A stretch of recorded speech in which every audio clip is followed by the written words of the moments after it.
Hello, and welcome to another gentle descent into the past. Tonight, we'll open the doors to a world once lost, now rediscovered through quiet storytelling. Perhaps you're lying still beneath the covers, or letting the last hours of the day melt away. Either way, I'm honored to have you here. Let me know in the comments where you're tuning in from. Are we continents apart, or just a few time zones away, both listening as the stars come out? If you enjoy resting to soft-spoken tales and thoughtful history, be sure to subscribe. There's so much more to uncover together. Medieval castles were designed with a single brutal principle in mind: to make entering them as deadly as possible for any uninvited guest.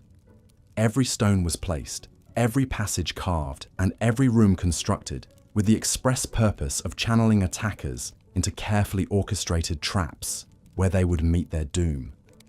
But the truly horrifying reality is that these death traps didn't just claim the lives of enemy soldiers. They were equally lethal to the very people who called them home. The medieval world was a place where death lurked around every corner, and nowhere was this more apparent than within the supposedly safe walls of a castle.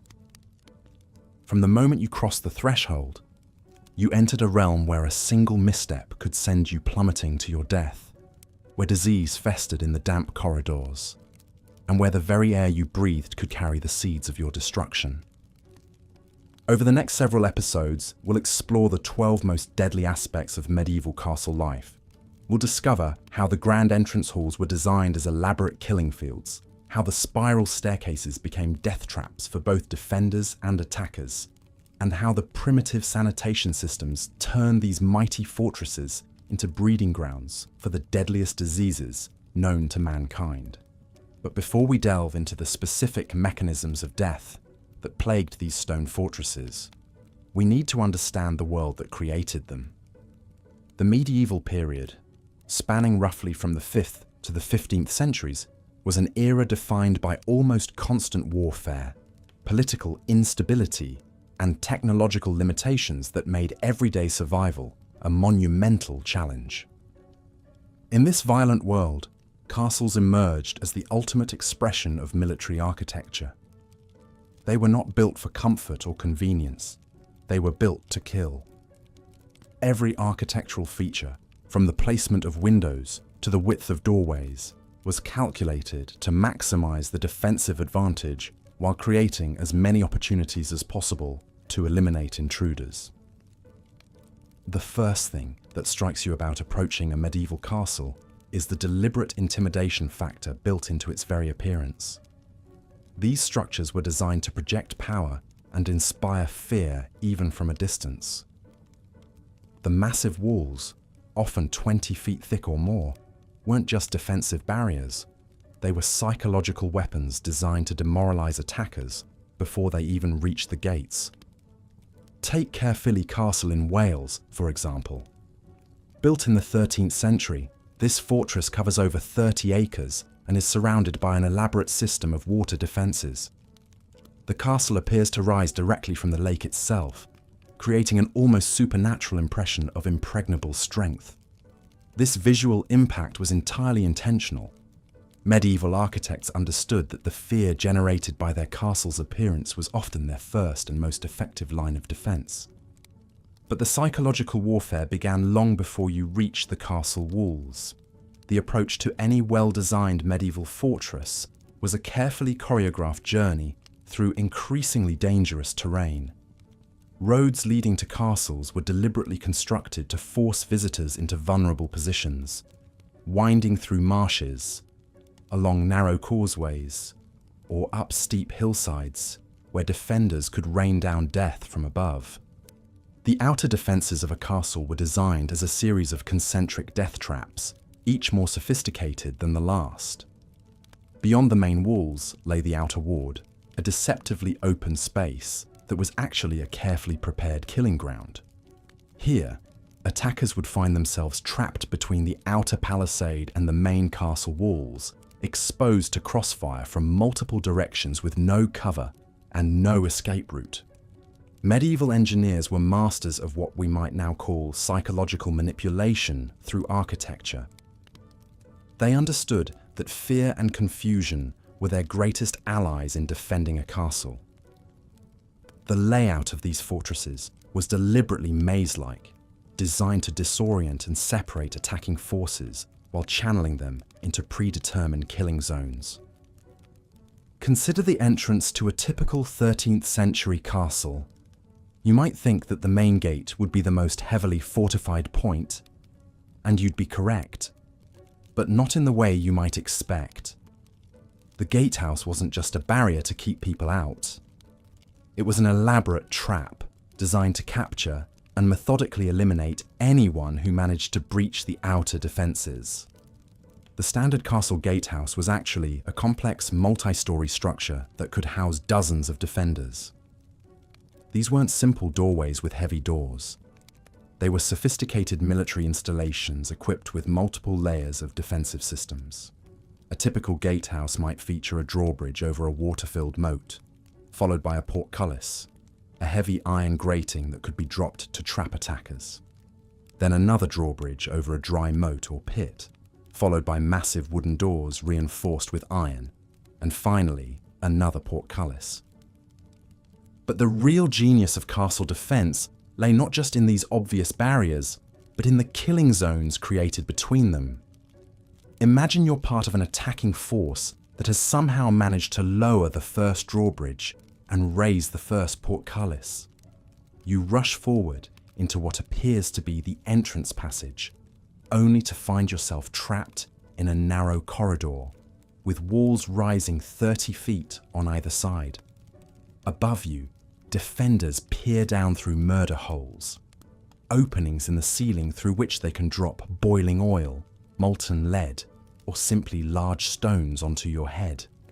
The term murder hole isn't some dramatic modern invention. It's actually a translation of the medieval French meurtrière, which literally means place of murder. These openings were strategically positioned throughout castle gatehouses and corridors, creating overlapping fields of fire that made it virtually impossible for attackers to advance without suffering catastrophic casualties. Medieval castle designers had studied the art of killing with the same dedication that modern engineers study aerodynamics or structural integrity. They understood that the key to effective defense wasn't just building thick walls. It was creating situations where attackers would be forced into positions where they could be eliminated systematically and efficiently. The barbican, an outer gatehouse structure that became common in the 13th and 14th centuries, represents perhaps the pinnacle of this philosophy. A barbican was essentially a fortified funnel that forced attackers to approach the main gate along a predetermined path while being subjected to constant fire from multiple directions. The walls of a barbican were built at angles that eliminated any possibility of finding cover, while the narrow passages ensured that attacking forces would be compressed into dense formations that made them perfect targets for medieval artillery. One of the most sophisticated examples of barbican design can be found at Warwick Castle, where the approach to the main gate forces attackers to make a series of turns while being overlooked by no fewer than 6 separate defensive positions. Each turn in the path was designed to present attackers with a new threat while preventing them from seeing what lay ahead. This wasn't just military architecture, it was psychological warfare expressed in stone and mortar.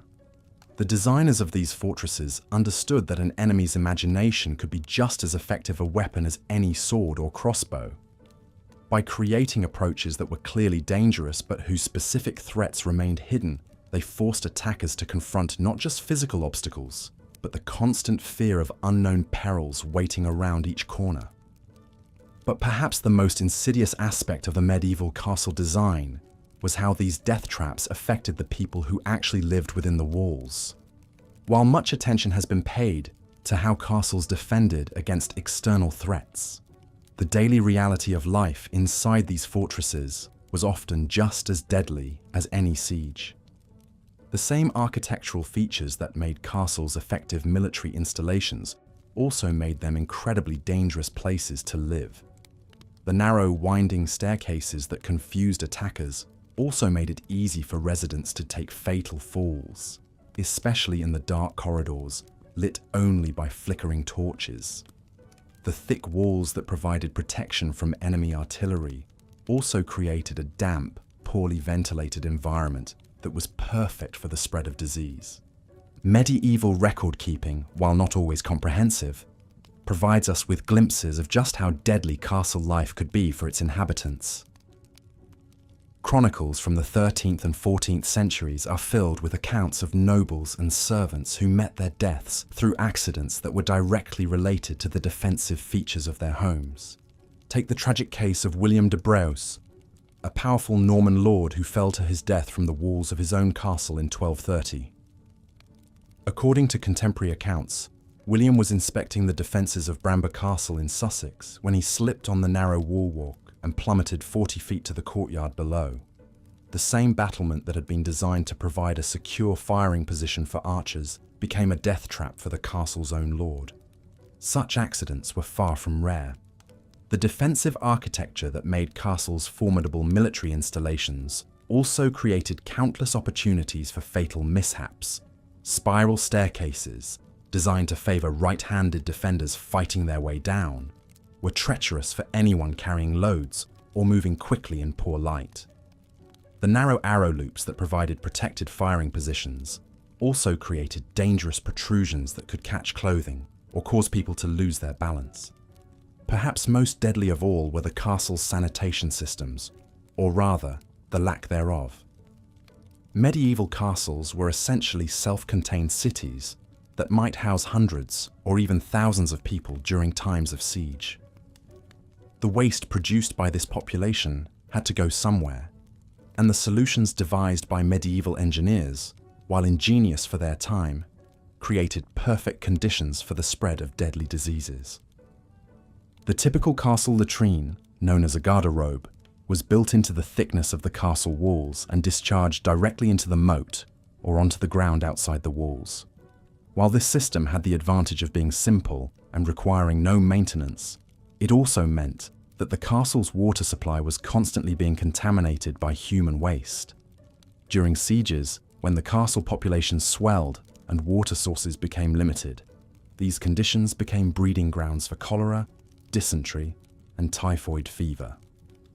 The Black Death, which swept through Europe in the 14th century, found perfect conditions for transmission within castle walls. The crowded, poorly ventilated conditions, combined with primitive sanitation and the presence of rats and fleas, meant that once plague entered a castle, it could spread through the entire population within days. Contemporary accounts describe entire castle garrisons being wiped out not by enemy action, but by disease. The Chronicle of Moe Abbey records that in 1349, the great castle of Skipton was left with but 3 men alive, all others having perished of the pestilence. Similar accounts can be found throughout medieval Europe, testament to how the very features that made castles militarily effective also made them perfect environments for epidemic disease. The irony of medieval castle design becomes even more apparent when we consider how these fortresses affected the mental health of their inhabitants. The same isolation that provided security from external threats also created conditions of psychological stress that could be just as deadly as any physical danger. Medieval castles were designed to be self-sufficient during extended sieges, which meant that their inhabitants often lived in virtual isolation for months or even years at a time. The thick walls that kept enemies out also kept residents in, creating an environment that modern psychologists would recognize as profoundly unhealthy. The limited natural light that filtered through the narrow arrow slits, combined with the constant dampness and poor air circulation, created conditions that we now know contribute to depression and other mental health disorders. Medieval chronicles are filled with accounts of castle residents who suffered from what they called melancholia, a condition that often led to suicide or other self-destructive behaviours. The case of Isabella de Fortibus, Countess of Devon and Lady of the Isle of Wight, provides a particularly poignant example of how castle life could affect mental health. After inheriting several castles following her husband's death in 1262, Isabella became increasingly reclusive, rarely leaving her fortress of Carisbrooke Castle.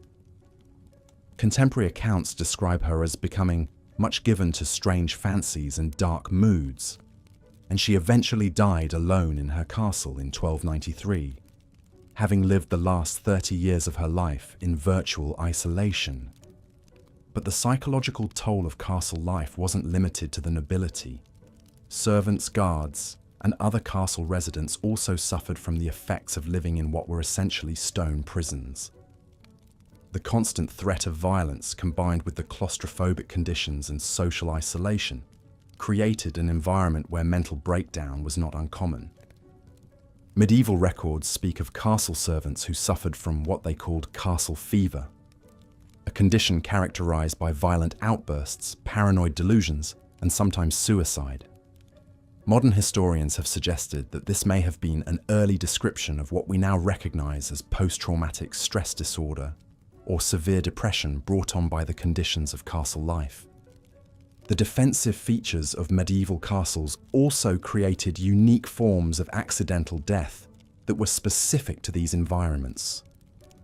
The concentric design of many castles, with multiple walls and courtyards, created numerous opportunities for people to fall from great heights. The wall walks that connected different sections of the castle were often narrow and lacked proper railings, making them particularly dangerous during bad weather or at night.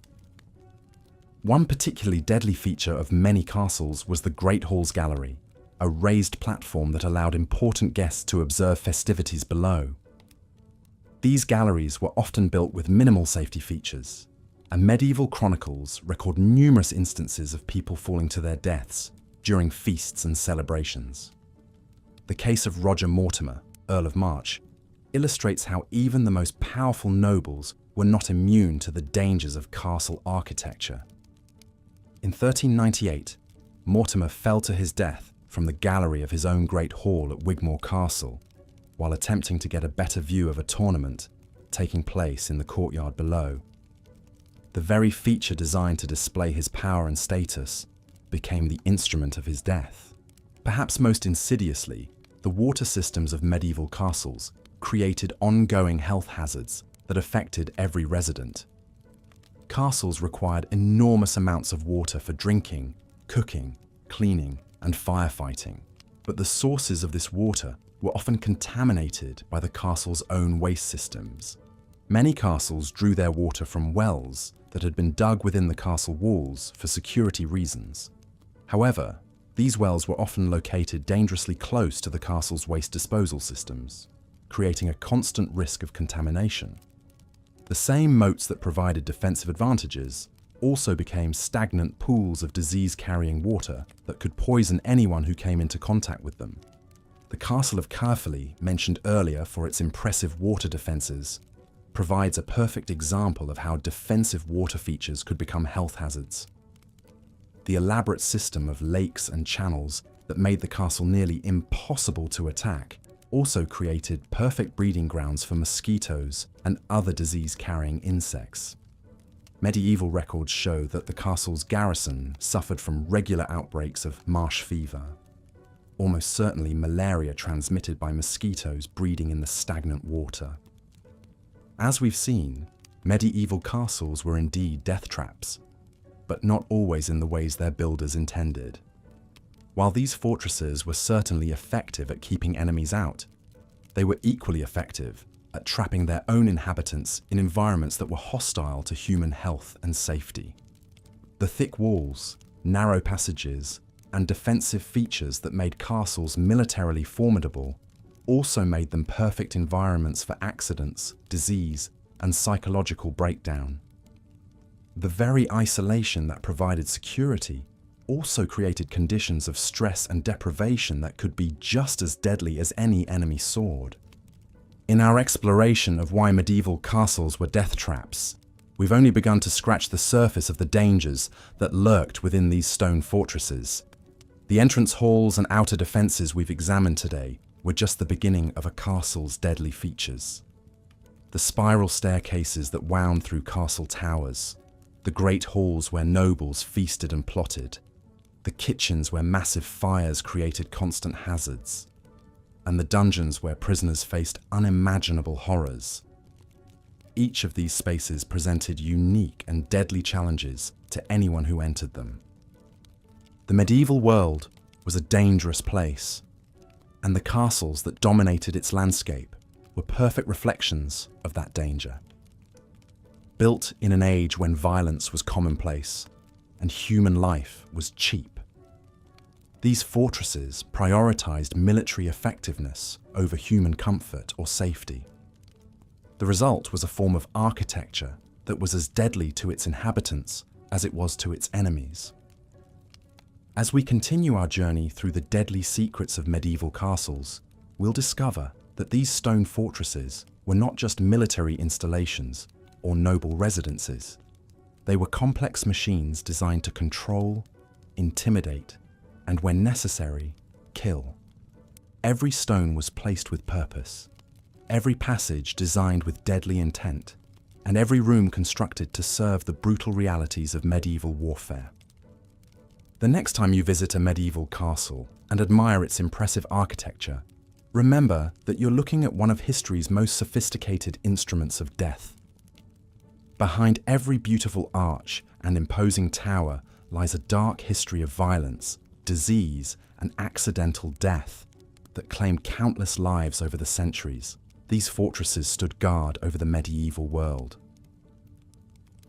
Looking at your script summary and the reference materials, I'll continue part 2 of Why Medieval Castles Were Death Traps with the engaging narrative style established in your work. Here's the continuation. But the architectural nightmares of medieval castles extended far beyond their defensive features. The very materials used in their construction harbored their own deadly secrets.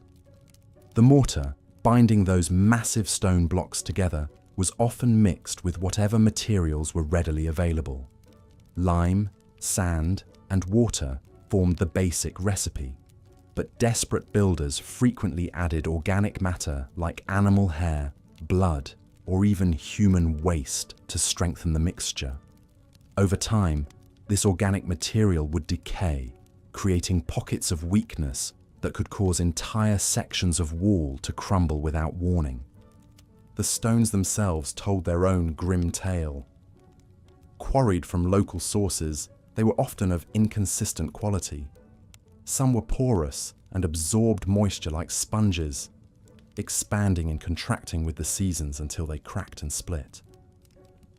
Others contained iron deposits that would rust over time, staining the walls with streaks of red that looked disturbingly like dried blood. When these iron-rich stones finally gave way, they could send cascades of razor-sharp fragments raining down on anyone unlucky enough to be below.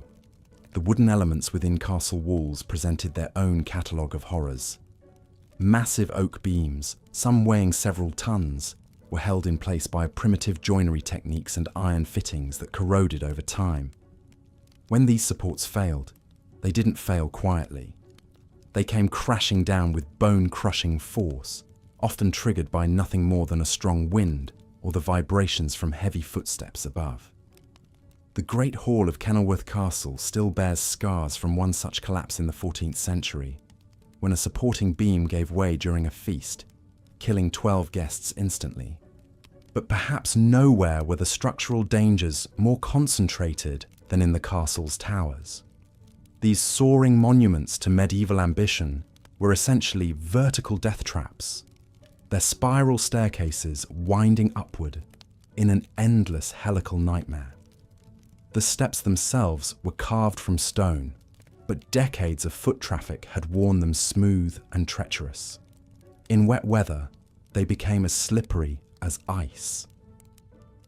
The medieval chronicler Matthew Paris recorded one particularly gruesome incident at the Tower of London, where a guard carrying a torch slipped on the rain-slicked steps and tumbled down 3 full flights, his burning torch setting fire to the rushes scattered on the landing below. The narrow windows that punctuated these towers, designed to admit just enough light to see by while remaining defensible, created their own hazards.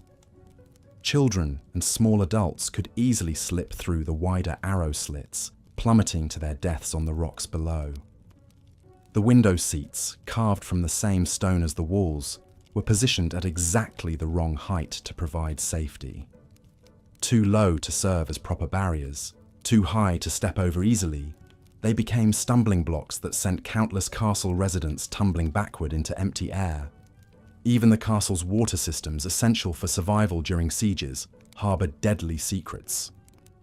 Wells were often dug so deep that their sides became unstable, collapsing without warning and entombing anyone unlucky enough to be drawing water at the time.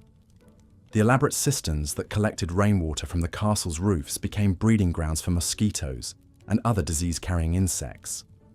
Worse still, these standing pools of water often became contaminated with the decaying corpses of birds, rats, and occasionally human remains that had fallen from the battlements above.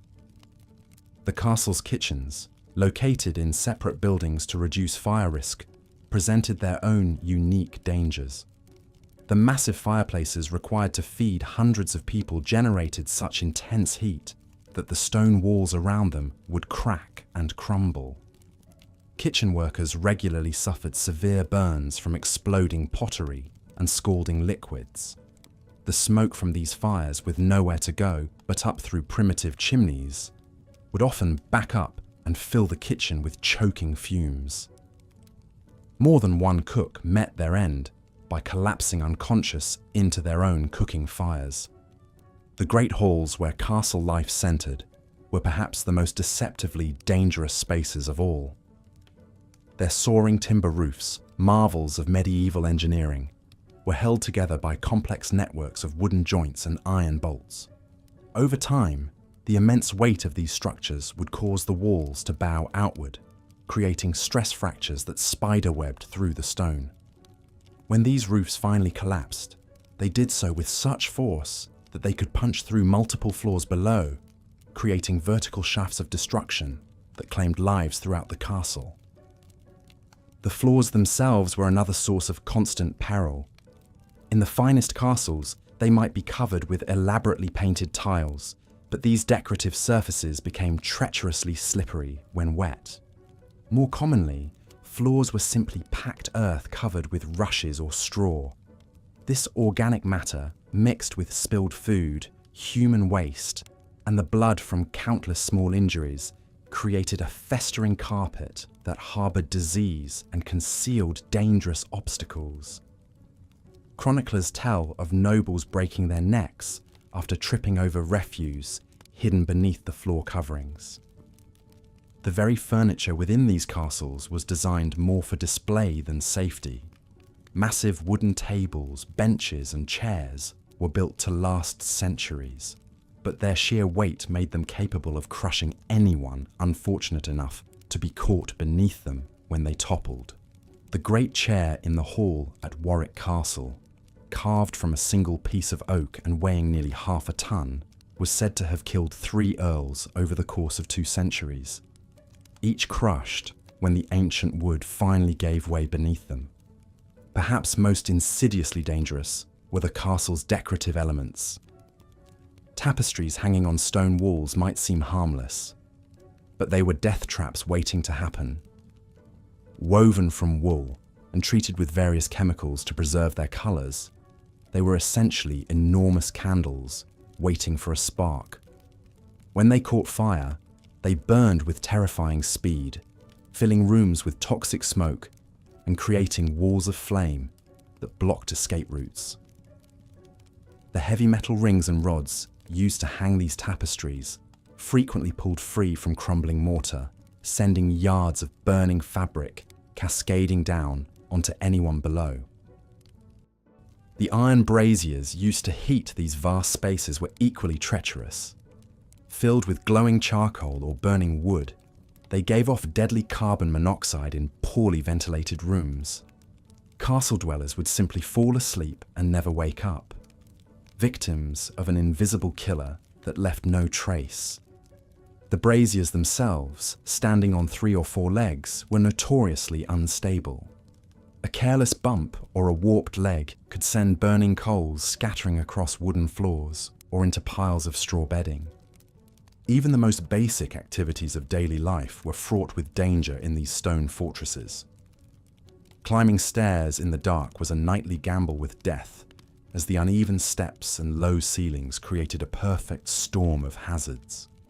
The narrow corridors that connected different parts of the castle were often pitch black, forcing residents to navigate by feel along walls that might conceal sharp projections, loose stones, or sudden openings that led to fatal drops. The seasonal changes that brought relief to those living in the countryside only intensified the dangers within castle walls. Winter ice made every surface treacherous, while spring thaws could cause catastrophic structural failures as frozen mortar expanded and contracted.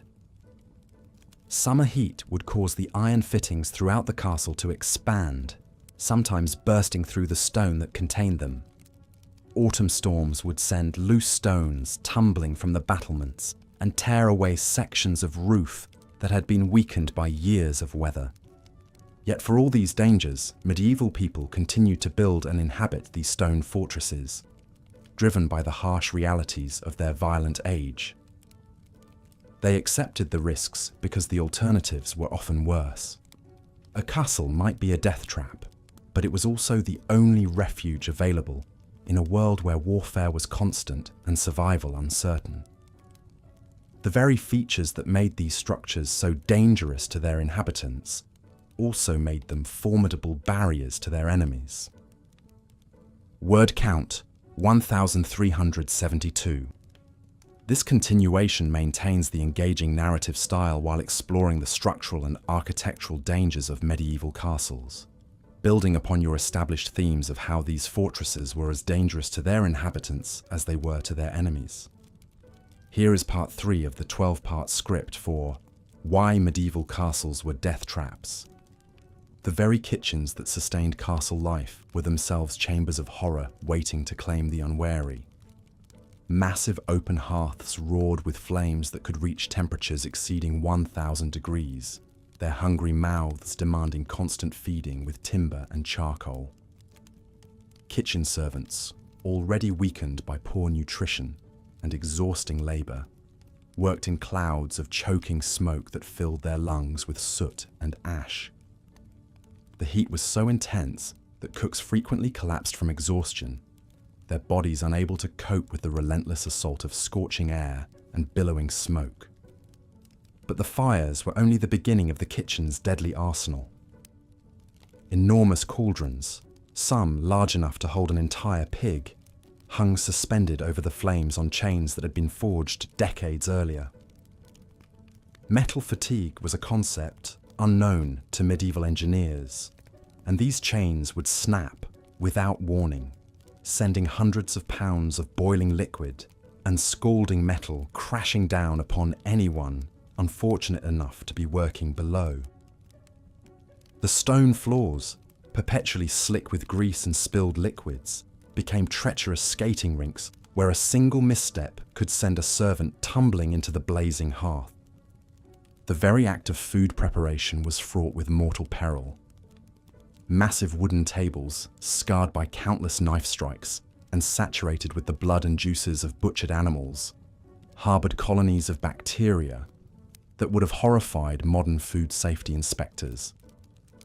Meat hung for days or even weeks in poorly ventilated storage areas, developing a greenish tint and putrid odor that cooks attempted to mask with liberal applications of expensive spices. What they couldn't mask, however, were the invisible armies of pathogens that thrived in these conditions, ready to strike down lord and servant alike with waves of dysentery, food poisoning, and worse. The castle's food storage systems were architectural nightmares in their own right.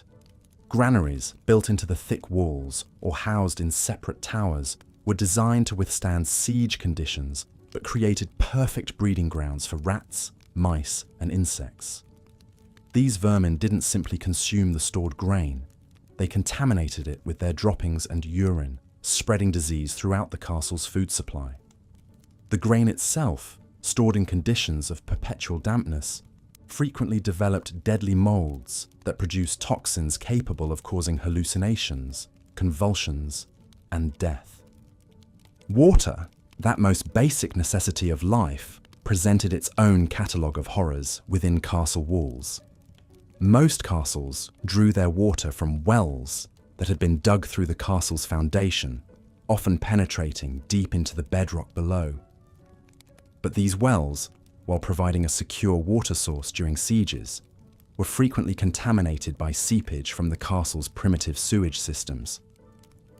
The very walls that protected the inhabitants also trapped the toxic runoff from latrines, stables, and workshops, allowing it to seep slowly through the stone and into the water supply. The castle's cisterns and storage tanks, carved from stone or constructed from timber and lead, became stagnant pools of contamination. Without any understanding of water purification or the importance of circulation, these reservoirs developed thick films of algae and bacterial growth that turned the water green and foul-smelling. Servants would skim the surface scum before drawing water for cooking and drinking, but they had no way to address the deeper contamination that lurked beneath. Even the act of drawing water from these sources was dangerous. Wells were often located in the deepest parts of the castle, accessible only by narrow spiral staircases carved into the living rock. These passages, worn smooth by centuries of foot traffic and perpetually damp from water seepage, were treacherous even in daylight. By torchlight or candlelight, they became death traps where a single misstep could send a servant plummeting into the dark depths below. The castle's inhabitants had developed a complex hierarchy of water usage that reflected both social status and survival instinct. The lord and his family received the first draw from the wells, theoretically, the cleanest water available. Lower-ranking nobles and important guests received the second draw, while servants and soldiers made do with whatever remained.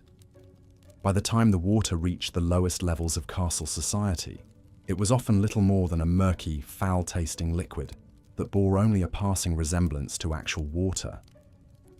But even the highest quality water available in medieval castles would have been considered unfit for consumption by modern standards. The complete absence of any filtration or purification systems meant that every drop was potentially contaminated with bacteria, parasites, and other pathogens. Waterborne diseases swept through castle populations with devastating regularity, claiming victims regardless of their social standing or position within the castle hierarchy. The sleeping quarters, those spaces where castle inhabitants sought rest and recovery from their daily struggles, were themselves sources of constant peril. The great chambers of the nobility, while spacious by medieval standards, were heated by massive fireplaces that consumed enormous quantities of wood and produced equally enormous quantities of smoke and toxic fumes. The chimneys, architectural marvels for their time, were frequently poorly designed and inadequately maintained, allowing smoke and carbon monoxide to back up into the living spaces. Beds, those symbols of comfort and luxury, were in reality elaborate death traps waiting to claim the unwary. The massive four-poster beds, favoured by the nobility, were constructed from heavy timber beams that had been inadequately seasoned and were prone to splitting and collapse. The wooden joints, held together by primitive iron fittings and wooden pegs, would work loose over time, creating instability that could send the entire structure crashing down on its occupants. The heavy curtains that surrounded these beds, designed to provide privacy and warmth, also created perfect conditions for fires to start and spread undetected. The mattresses themselves were stuffed with straw, feathers, and other organic materials that provided ideal breeding grounds for insects, mites, and other parasites.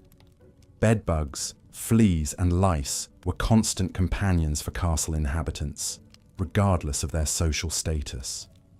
These parasites didn't simply cause discomfort. They served as vectors for serious diseases including typhus, plague, and a host of other potentially fatal conditions.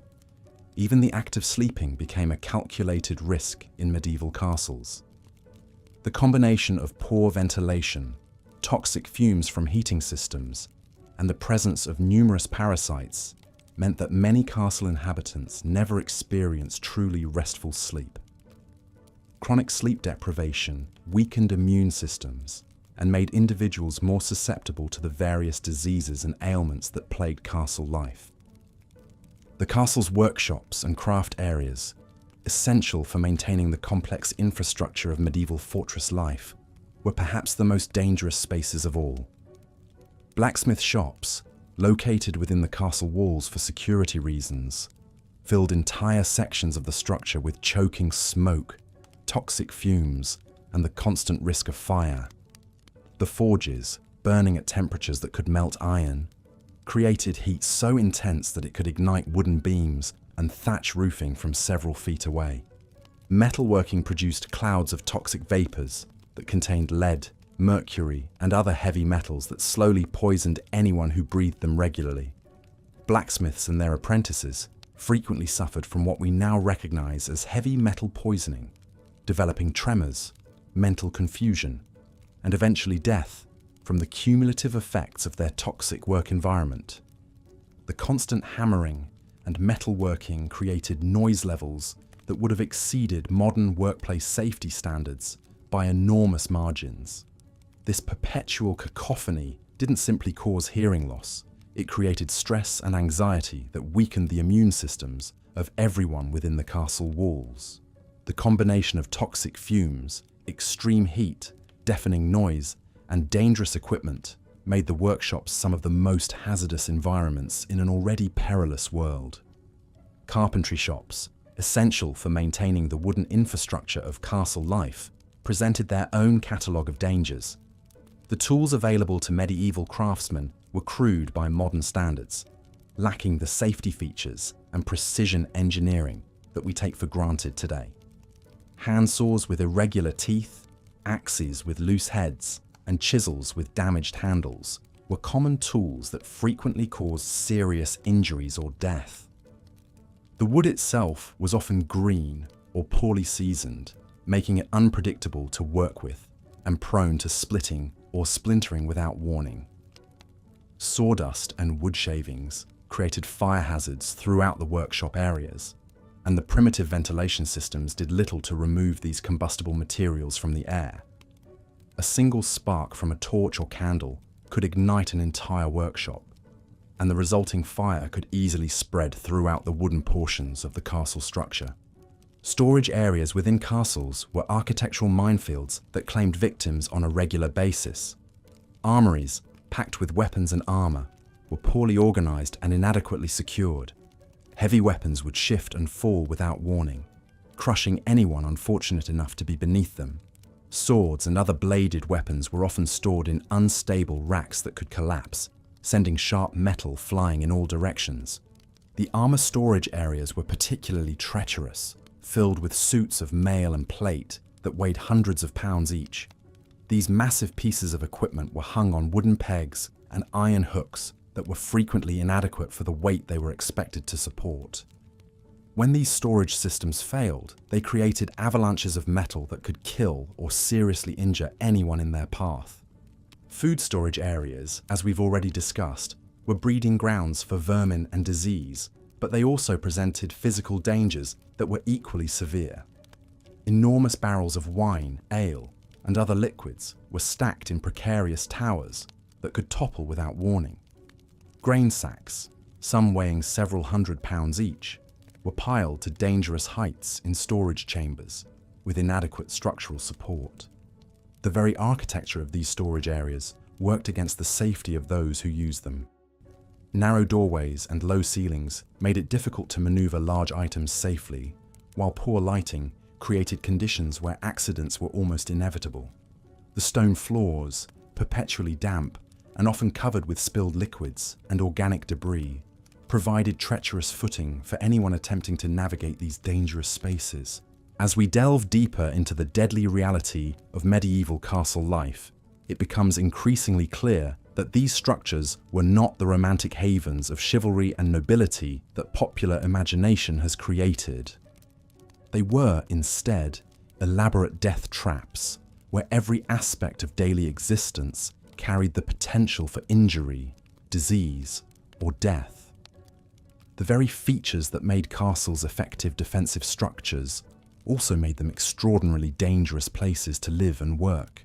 From the kitchens where servants laboured over roaring fires and toxic fumes, to the workshops where craftsmen risked their lives daily with primitive tools and dangerous materials, medieval castles were environments where survival itself was a constant struggle. The sleeping quarters offered little respite from danger, while the storage areas and water systems created their own catalogues of potential disasters. Yet perhaps most remarkably, people continued to live in these structures, driven by the harsh realities of medieval life, where the protection offered by castle walls, however dangerous, was preferable to the alternatives that existed beyond them. The story of medieval castles is ultimately a story of human resilience in the face of extraordinary adversity, where men and women accepted tremendous risks as the price of survival in an unforgiving world. Looking at your script summary and the reference materials, I'll continue part 4 of Why Medieval Castles Were Death Traps, focusing on the deadly daily life within castle walls. Here's the script. The daily routine of castle life was itself a gauntlet of potential death. Every morning, inhabitants would wake to rooms thick with smoke from poorly ventilated fireplaces, their lungs slowly filling with toxic fumes that would, over years, lead to chronic respiratory ailments. The very act of getting dressed could prove fatal, as clothing was rarely washed and harboured disease-carrying parasites that spread typhus and other deadly infections. Breakfast, if you could call it that, consisted of stale bread that might contain ergot, a fungus that caused hallucinations, convulsions, and death. The ale served alongside it was often contaminated with bacteria that caused dysentery, while the water drawn from castle wells was frequently polluted by seepage from nearby latrines. In winter, when wells froze, inhabitants would melt snow that had been contaminated by animal waste and rotting organic matter. The very architecture that made castles formidable also made them death traps for their residents. Spiral staircases were deliberately built to favour right-handed defenders, but this same design made them treacherous for daily use. The narrow, uneven steps, worn smooth by countless feet, became slippery death slides when wet. Many castle dwellers met their end tumbling down these stone spirals, their bodies broken on the unforgiving steps below. Consider the fate of Lady Eleanor de Montfort, who in 1284 was found dead at the bottom of the main staircase in Kenilworth Castle, her neck snapped from the fall. Or the young page, William of Ashby, who slipped on the rain-soaked steps of Warwick Castle in 1312, his skull crushed against the stone walls. These weren't isolated incidents, but common occurrences that claimed lives with brutal regularity. The great halls, those grand symbols of medieval power, were particularly hazardous environments. Massive wooden beams, weakened by age, and the constant expansion and contraction caused by temperature changes, would occasionally crash down without warning. In 1301, a feast at Carefully Castle was interrupted when a supporting beam collapsed, crushing 3 guests instantly and maiming several others. The incident was hushed up, but records show that structural failures claimed lives in castles across Europe with alarming frequency. Fire was perhaps the greatest threat to castle inhabitants. Despite being built of stone, medieval castles were filled with flammable materials, wooden furniture, tapestries, rushes on floors, and thatched roofs on interior buildings. Once a fire started, it spread with terrifying speed through the confined spaces. The thick stone walls that protected against armies became ovens that trapped inhabitants in infernos they couldn't escape. The Great Fire at Windsor Castle in 1296 offers a harrowing example. It began in the kitchen when fat from roasting meat ignited and spread to wooden shelving. Within minutes, the entire kitchen was ablaze. The fire raced through connecting passages, fed by drafts that turned the castle's defensive ventilation system into a network of flues. 17 people died that night, including the head cook, who was trapped when burning timbers blocked his escape route. Their charred remains were found days later, huddled in corners where they had sought refuge from the flames.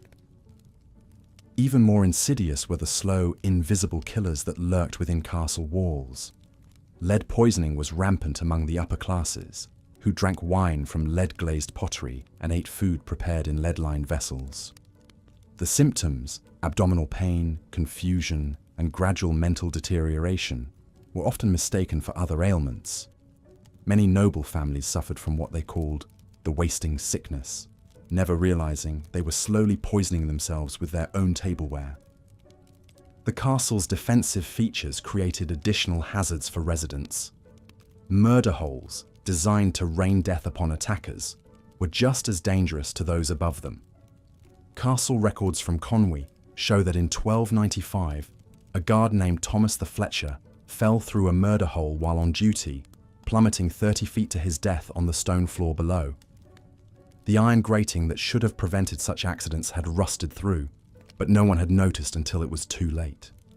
Battlements and wall walks, essential for defense, claimed numerous lives through falls. Guards walking their posts in darkness, rain, or snow would slip on wet stone or lose their footing on crumbling masonry. At Caernarvon Castle, a section of the wall walk collapsed in 1294, sending 2 sentries plummeting to their deaths. The castle's constable noted in his records that the stones did give way beneath their feet, and they were dashed upon the rocks below like broken dolls.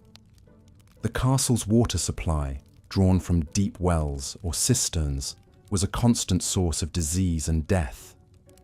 These water sources were often contaminated by runoff from the castle's many inhabitants, both human and animal. Typhoid, cholera, and dysentery spread rapidly through castle populations drinking from these polluted sources. At Harlech Castle, an outbreak of dysentery in 1295 killed nearly half the garrison, their bodies piling up faster than they could be buried. Even the castle's food storage areas were death traps. Granaries and storerooms, typically located in the lower levels of towers, were breeding grounds for rats and other vermin that carried plague and other diseases. The stored grain itself often became mouldy, producing toxins that caused severe illness or death. In 1289, an entire family at Beaumaris Castle died after eating bread made from contaminated flour, their bodies racked with convulsions before they finally succumbed. The castle's chapel, meant to provide spiritual solace, could become a tomb. These sacred spaces were often poorly ventilated, and during religious services, the combination of incense, candle smoke, and the breath of many worshippers created a toxic atmosphere. At Pembroke Castle, morning mass in 1302 was interrupted when several congregants collapsed from smoke inhalation. 3 elderly residents died before they could be carried to fresh air. Personal hygiene in castles was virtually non-existent, creating perfect conditions for disease transmission. Bathing was rare and considered unhealthy by many medieval physicians. When people did bathe, they often shared the same water, creating a soup of bacteria and parasites. Lice, fleas, and other parasites were constant companions, spreading typhus and other deadly diseases through the close-knit castle community. The castle's defensive isolation, while protecting against external enemies, created internal dangers when medical emergencies arose. When someone fell seriously ill or was injured, help was often days away. Simple infections became fatal without proper treatment, and injuries that might be survivable today proved deadly in the medieval castle environment. At Caerphilly Castle, records show that a kitchen maid named Agnes died from an infected cut on her hand. A wound that modern medicine could have treated with antibiotics became a death sentence in the medieval world.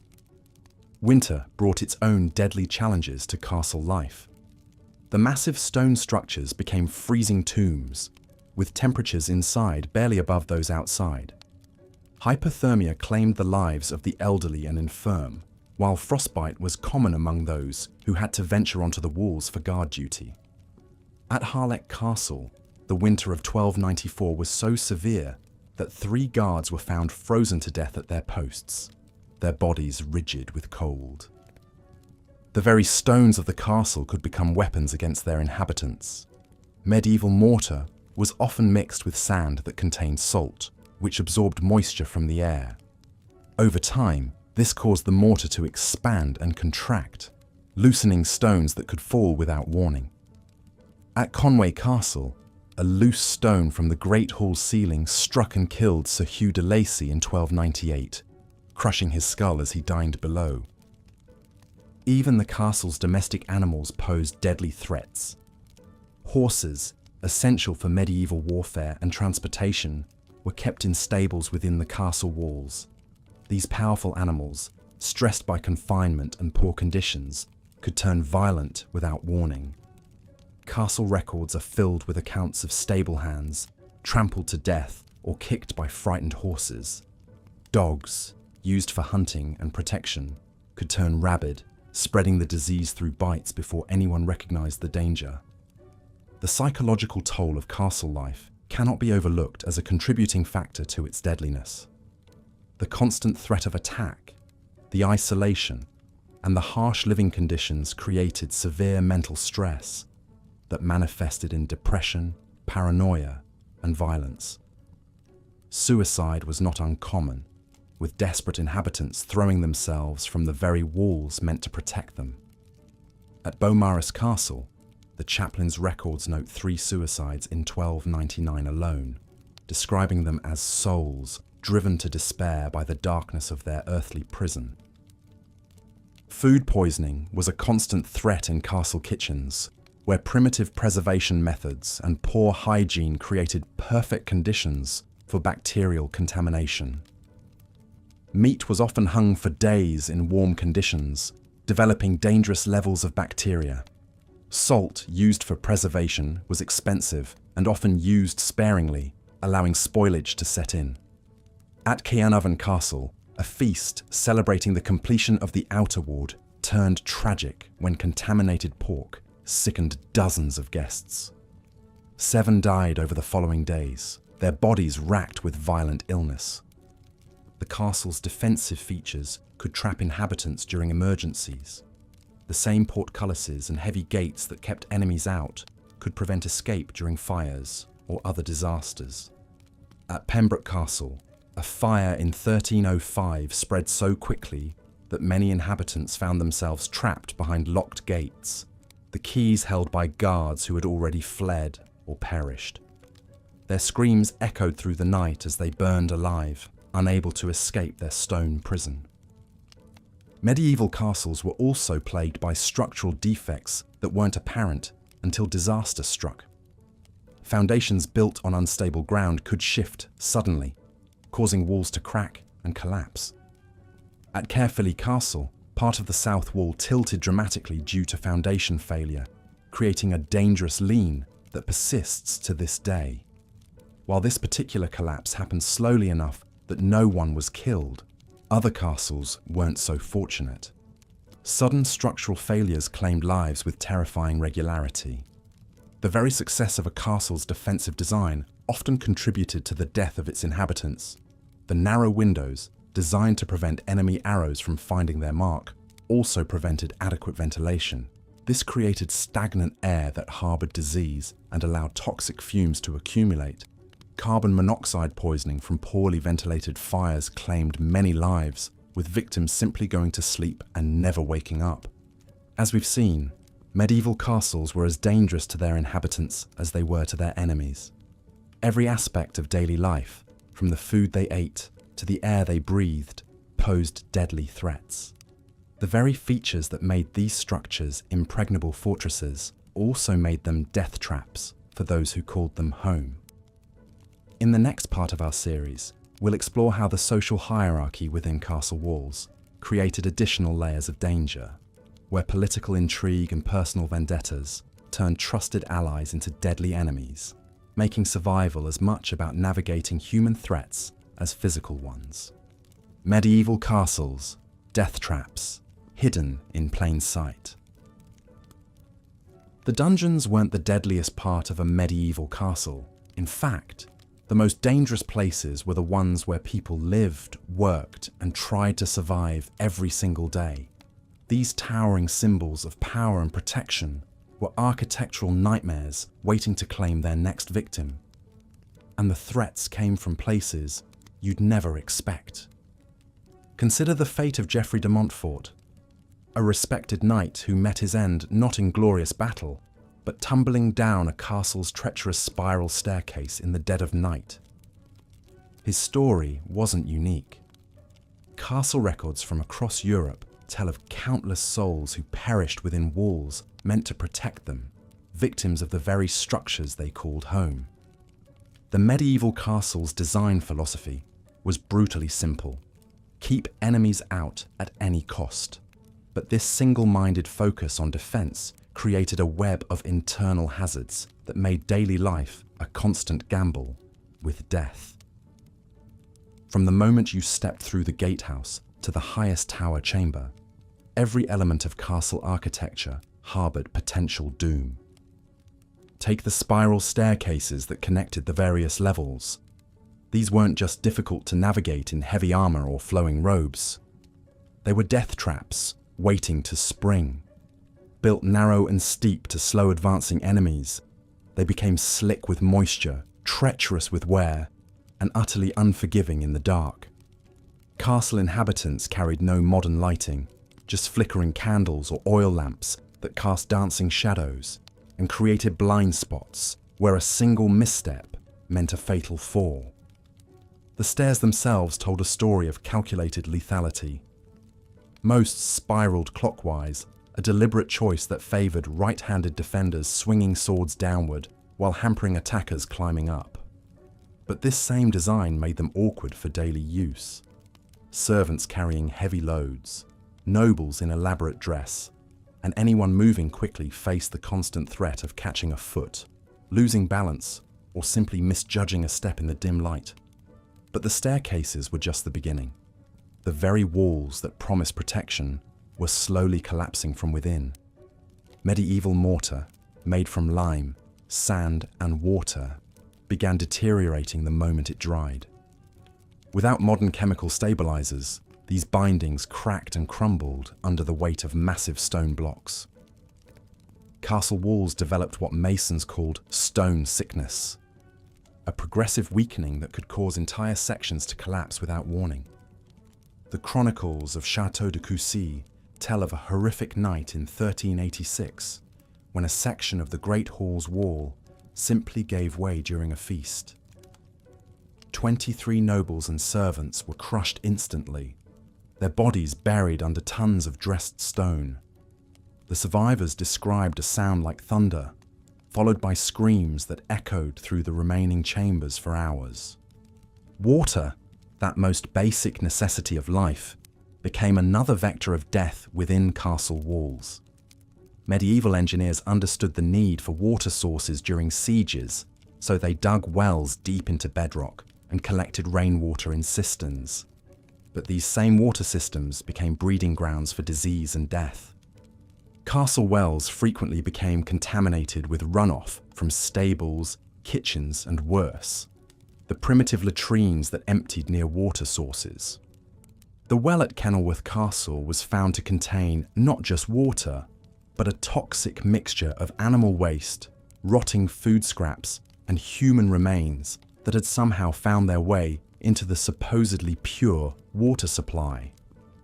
Rainwater collection seemed safer, but castle cisterns were rarely cleaned and never covered properly. They became stagnant pools, hosting every parasite and bacteria that medieval Europe had to offer. The water grew thick with algae, swarmed with insects, and developed a taste so foul that even desperate castle inhabitants sometimes chose to risk dying of thirst rather than drink it. The kitchen water supplies were particularly deadly. Cooks used the same water for washing, cooking, and drinking, creating a cycle of contamination that spread illness throughout the castle community.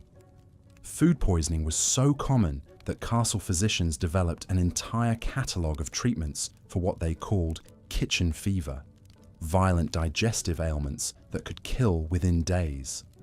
Fire presented perhaps the most terrifying threat of all. Medieval castles were tinderboxes disguised as stone fortresses. While the walls might be stone, everything inside was combustible. Wooden floors, furniture, tapestries, rushes scattered on floors for warmth, and the constant presence of open flames created perfect conditions for catastrophic fires. The Great Fire of Warwick Castle in 1871 might seem too recent for our medieval focus, but it demonstrated vulnerabilities that had existed for centuries. When fire took hold in a castle, the same thick walls that kept enemies out trapped inhabitants inside. Narrow windows became death traps, stairs filled with smoke, and the maze-like layout that confused invaders became a fatal puzzle for those trying to escape. Medieval firefighting techniques were primitive at best. Castle inhabitants relied on bucket brigades, sand, and sometimes wet blankets to combat flames. But when fire erupted in the middle of the night, often starting in kitchens where cooking fires were banked with coals, the blaze could spread faster than any human response. The Tower of London's chronicles describe a fire in 1512 that began in the royal kitchens and spread through the timber galleries connecting various buildings. The thick stone walls that should have contained the fire instead created a chimney effect, drawing flames upward and outward until entire sections of the castle were consumed. 7 people died, not from burns, but from smoke inhalation as they became lost in corridors they'd walked hundreds of times before. Even more insidious were the slow-burning fires that smouldered in walls and floors for days before erupting. Medieval construction techniques often left gaps filled with combustible materials. Wood shavings, straw, and fabric scraps used as insulation. These materials could catch a spark and burn slowly, undetected, until they reached a point where the fire exploded into deadly life. The everyday architecture of castle life was riddled with hazards that modern building codes would never permit. Floor joists, often made from green timber that shrank as it dried, created gaps and weak spots. Stone floors, constantly damp from poor drainage, became slippery and treacherous. Ceiling beams, massive as they were, could fail without warning as the wood aged and the metal brackets that held them corroded. Castle chambers were death traps in their own right. The great halls, designed to impress and intimidate, featured soaring ceilings supported by complex networks of beams and arches. When these supports failed, they didn't fail quietly. The collapse of Westminster Hall's roof in 1291 killed 12 people and injured dozens more. Their bodies crushed under timber beams that had seemed solid just moments before. Private chambers presented different but equally deadly hazards. Fireplaces, essential for heat and light, were poorly ventilated and often leaked deadly carbon monoxide into living spaces. The rich tapestries that decorated walls trapped smoke and toxic fumes, creating pockets of poisoned air that could kill sleeping occupants. Window openings, designed narrow to prevent enemy arrows, created their own dangers.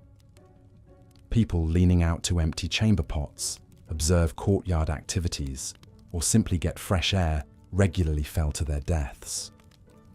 The chronicles of Edinburgh Castle record at least 15 deaths from window falls between 1400 and 1450, including 2 children who were playing near unguarded openings. The most tragic aspect of castle deaths was how preventable many of them were. But medieval priorities didn't include safety regulations, building inspections, or maintenance standards. Castles were built to serve military functions, and human comfort, much less human safety, was a secondary consideration at best. workers tasked with castle maintenance faced their own deadly challenges. Stonemasons working on repairs often laboured without safety equipment on walls hundreds of feet above the ground. Carpenters replacing rotted beams worked in cramped spaces with heavy timbers and primitive tools. Kitchen staff dealt with massive cooking fires, boiling oil for defence, and primitive equipment that regularly caused severe burns and injuries. The irony wasn't lost on medieval chroniclers, who noted that more castle inhabitants died from the castle itself than from enemy action. These fortresses, built at enormous cost in money and human life, were more dangerous to their residents than the wars they were designed to survive. Some castles developed reputations as particularly deadly. Chateau Gaillard, Richard the Lionheart's supposedly impregnable fortress, was known among soldiers as the Widowmaker, not for its military effectiveness, but for the number of inhabitants who died from structural failures, fires, and accidents. Even before enemy siege engines could batter its walls, Chateau Gaillard was claiming lives through the everyday hazards of medieval castle life. The psychological toll of living under constant threat of architectural death cannot be understated. Castle inhabitants developed elaborate superstitions and rituals designed to ward off structural disasters. They blessed doorways, avoided certain staircases during storms, and carried charms meant to protect against falling stones. These weren't just medieval quirks. They were rational responses to genuine daily threats. As we've seen, medieval castles were masterpieces of defensive architecture, but they were also death traps that claimed countless lives through structural failures, environmental hazards, and the inevitable consequences of prioritizing military function over human safety. These magnificent fortresses, symbols of power and protection, were ultimately as dangerous to those who lived within their walls as they were to the enemies who dared assault them from without. The medieval castle stands as a monument to human ambition and ingenuity, but also as a stark reminder that even our greatest architectural achievements can become our most deadly environments when safety takes a back seat to other priorities. Looking at your previous script content and the reference materials, here's part 6 of your 12-part script about why medieval castles were death traps. The dangers lurking within medieval castle walls extended far beyond the obvious architectural hazards we've already explored. Hidden within the very stones and mortar of these fortifications were threats that claimed lives, through means their builders never intended or anticipated. The elaborate defensive systems designed to keep enemies out often became elaborate traps for those living within. Consider the ingenious but deadly mechanism of the portcullis. This massive iron grating, suspended by chains and counterweights above the main gateway, served as the castle's primary barrier against invasion. When functioning properly, it could be lowered swiftly to seal off attackers. But these mechanisms were prone to catastrophic failure. The heavy iron gates weighed several tons, and the primitive rope and chain systems supporting them were under constant strain from weather, rust, and the simple passage of time. Historical records from Warwick Castle tell of a horrific incident in 1312 when the portcullis mechanism failed during a routine inspection. The massive gate plummeted without warning, crushing 2 guards who were examining the gateway below. The impact was so severe that their bodies were completely flattened, a grisly reminder that the castle's own defences could turn deadly in an instant. Similar accidents occurred with alarming frequency across medieval Europe, as castle inhabitants learned too late that their protective barriers were double-edged swords. The murder holes built into castle gatehouses presented another insidious threat to daily life.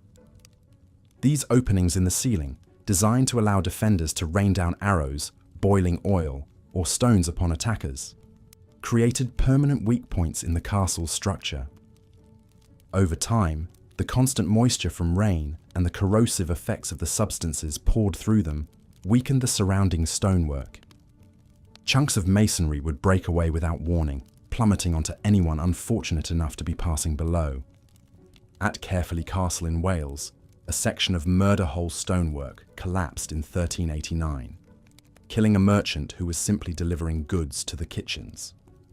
The man had made this same journey dozens of times before, never suspecting that the innocent-looking ceiling above concealed a death trap years in the making. His death sparked panic among the castle's inhabitants, who suddenly realized that any corridor, any doorway, any seemingly safe passage could harbor similar threats. The very design philosophy behind medieval castles created an environment where accidents were not just possible, but inevitable. Every feature served a military purpose first, with human safety as a distant secondary concern. The narrow spiral staircases that wound through castle towers were deliberately built to favor right-handed defenders, swinging swords downward at ascending attackers.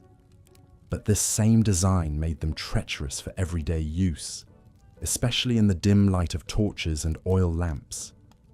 These staircases claimed victims regularly. The steps were often uneven, worn smooth by countless feet, and slippery from moisture that seeped through the stone walls. Servants carrying heavy loads, children at play, and elderly residents all fell prey to these deadly spirals. At Conwy Castle, records show that no fewer than 7 people died in stairway accidents during a single harsh winter in 1294, their bodies discovered only when the spring thaw allowed proper searches of the castle's remote corners.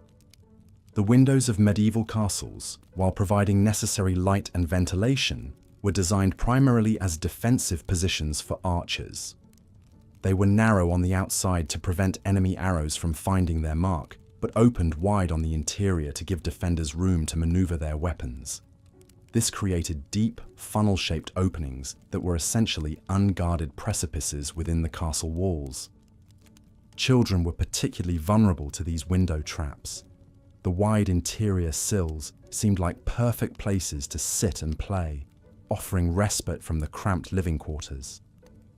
But one moment of carelessness, one slip or stumble, could send a child plummeting through the narrow opening to the ground far below. The pipe rolls of Henry II, record payments for the burial of 3 children at Corfe Castle, who died in such accidents during the winter of 1176. Even adults were not immune to the deadly allure of these windows. During celebrations or times of stress, when wine flowed freely and judgment became impaired, castle inhabitants sometimes mistook the deceptive interior space for actual safety. The wide sill could accommodate a person easily, but the narrow exterior opening provided no barrier against a fatal fall. Many a drunken knight or servant met their end this way, their bodies discovered the next morning in the courtyard below. The defensive features known as machicolations presented yet another threat to castle dwellers. These stone projections extending from the walls allowed defenders to drop objects directly onto attackers below. But like murder holes, they created structural vulnerabilities that worsened over time. The corbels supporting these overhangs were subjected to tremendous stress from wind, weather, and their own weight. When they failed catastrophically. At Château de Vincennes, near Paris, an entire machicolation collapsed in 1367, taking with it a section of the castle wall and killing 5 people in the courtyard below. The stonework had shown no obvious signs of weakness before the collapse, leading to widespread fear among castle inhabitants about which defensive feature might fail next. This paranoia was not unfounded, as similar collapses occurred regularly throughout the medieval period. The integration of defensive systems into daily living spaces created a unique form of environmental hazard. Unlike modern buildings, where safety features are designed to protect occupants, medieval castles prioritized military effectiveness over human welfare. This meant that residents lived in constant proximity to mechanisms and structures designed for warfare, not habitation. The great halls, seemingly the safest spaces within a castle, harbored their own hidden dangers. The massive wooden beams supporting their roofs were often green timber, installed before proper seasoning. Over time, these beams would shrink, warp, and weaken. The load they carried was immense, supporting not just the roof, but often additional floors and defensive positions above. When these beams failed, they didn't crack gradually but snapped suddenly, bringing down tons of timber and stone onto anyone below. Bamberg Castle experienced such a catastrophic beam failure during a feast in 1333. The Great Hall was packed with nobles and their retinues celebrating a successful harvest when a primary support beam snapped without warning. The section of roof it supported crashed down onto the high table, killing the lord of the castle and 6 of his guests instantly. The survivors described a sound like thunder, followed by screams and the settling of debris that lasted for what seemed like hours. The heating systems in medieval castles created another layer of danger that inhabitants learned to navigate daily. The great fireplaces that provided warmth were massive affairs, designed to heat large spaces efficiently, but their size made them structurally challenging, requiring enormous chimneys and flues that created weak points in the castle walls. These chimneys were prone to blockage from debris, birds' nests, and structural settling, leading to dangerous buildups of smoke and gases within living spaces. Carbon monoxide poisoning was a silent killer in medieval castles, though it was not understood at the time. Families would simply go to sleep in their chambers and never wake up, victims of the odorless, colourless gas that accumulated when fireplaces drew poorly or chimneys became blocked. At Ludlow Castle, an entire family of minor nobles died this way in 1289, found peaceful in their beds but stone cold by morning. Such deaths were often attributed to divine will or mysterious ailments, as the true cause remained invisible and incomprehensible. The defensive ditches and moats surrounding castles created additional hazards for daily life. While they successfully deterred attackers, they also posed constant threats to castle inhabitants, who needed to traverse them regularly. Medieval moats were not the clean, water-filled barriers of romantic imagination, but often stagnant, sewage-contaminated trenches that bred disease and created treacherous footing. During winter, these water features became particularly deadly. Ice would form unevenly, creating surfaces that appeared solid, but could give way without warning. Many castle servants and residents fell through thin ice while attempting to cross moats or retrieve items that had fallen in. The weight of medieval clothing, especially when waterlogged, made escape from such accidents nearly impossible. Warwick Castle's records describe the drowning of a young page in 1278 who fell through the ice while attempting to retrieve a nobleman's glove that had blown into the moat. Despite the efforts of several men to rescue him, the boy's heavy woolen clothing and the shock of the freezing water prevented his escape.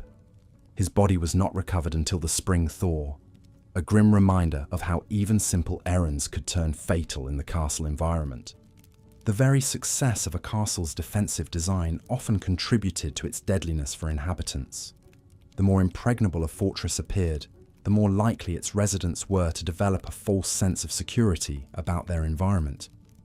They focused on external threats, while becoming complacent about the internal dangers that surrounded them daily. This psychological trap was perhaps the most insidious hazard of all, as it prevented people from taking proper precautions against the very real threats posed by their own homes. The irony was profound and tragic. These mighty fortresses, built to protect life and property from human enemies, became environments where death stalked the innocent through means both subtle and sudden. The same features that made a castle defensible made it dangerous to inhabit. The thick walls that stopped arrows trapped toxic gases. The narrow passages that hindered attackers claimed the lives of children at play. The high positions that provided strategic advantage became fatal drops for the unwary. Medieval castles were indeed death traps, but not in the way their builders intended. They were monuments to the unintended consequences of prioritizing military function over human safety, creating environments where survival required constant vigilance against threats that came not from without, but from the very stones and structures meant to provide protection.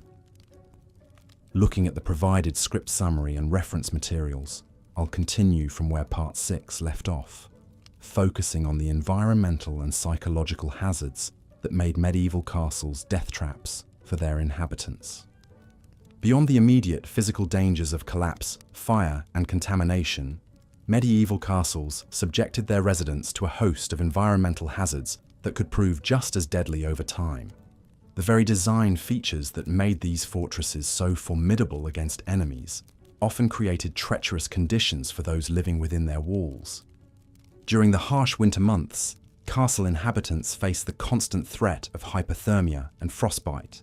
The massive stone walls that provided protection against siege engines also acted as thermal conductors, drawing heat away from interior spaces and creating bone-chilling cold that could kill the weak, elderly, or sick. Ice would form on interior walls, making already slippery stone surfaces even more hazardous.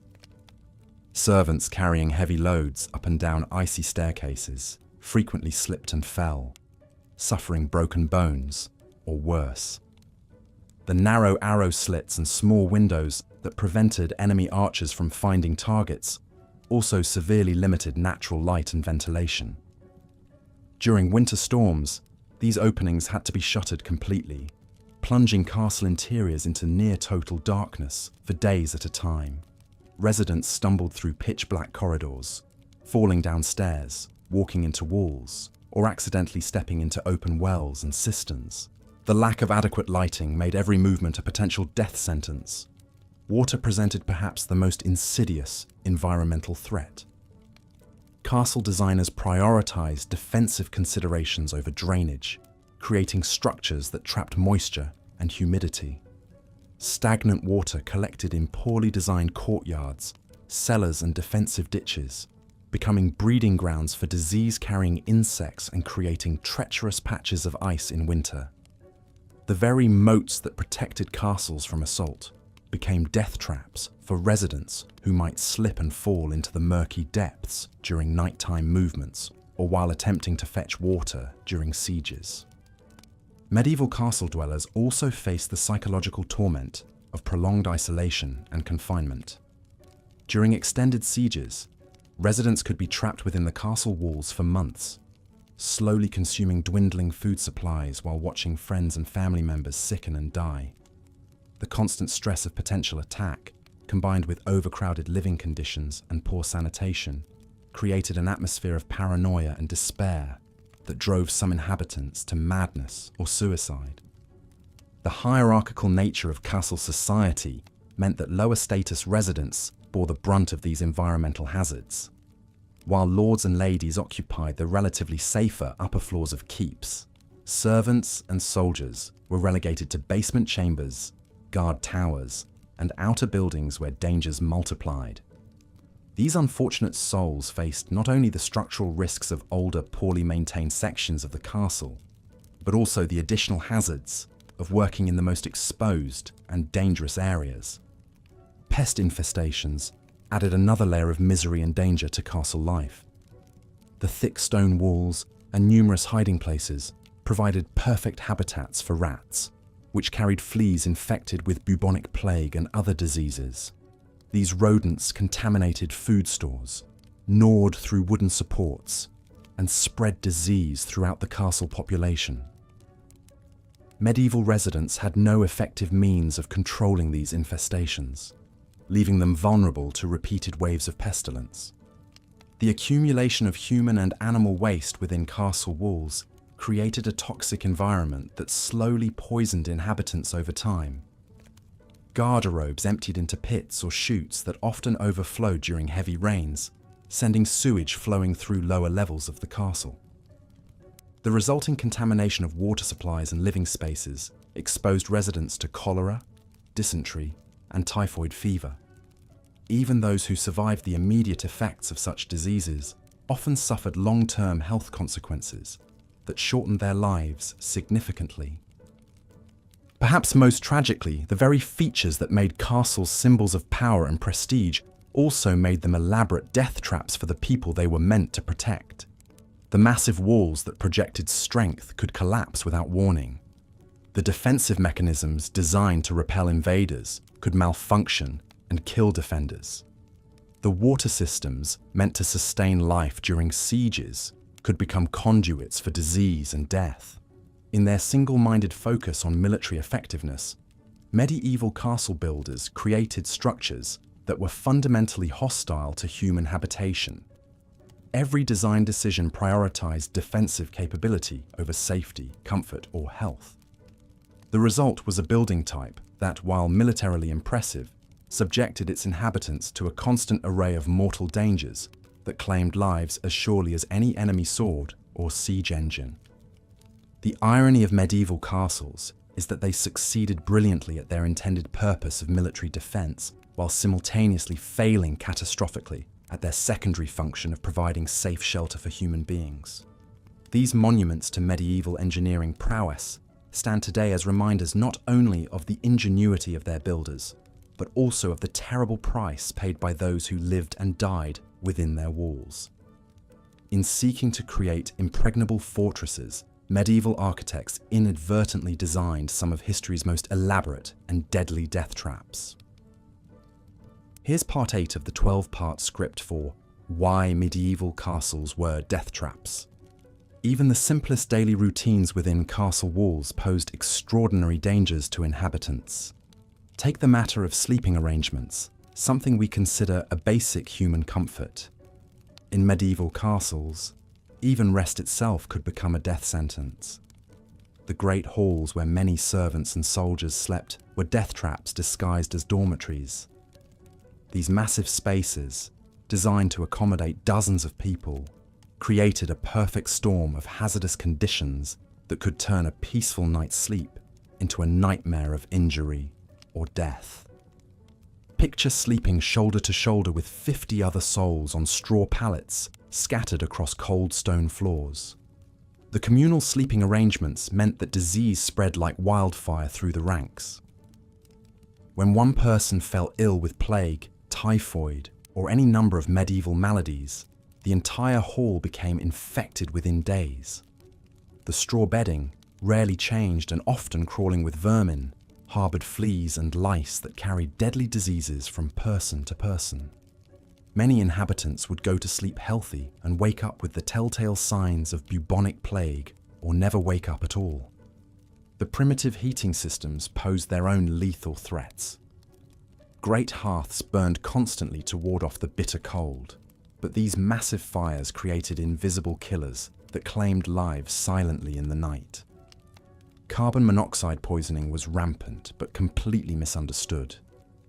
Castle dwellers would seal shutters and doors against winter winds, trapping deadly gases inside. Many would simply fail to wake up, their families believing they had died peacefully in their sleep, never knowing that invisible fumes had slowly suffocated them. Even more treacherous were the sleeping arrangements in the upper chambers of castle towers.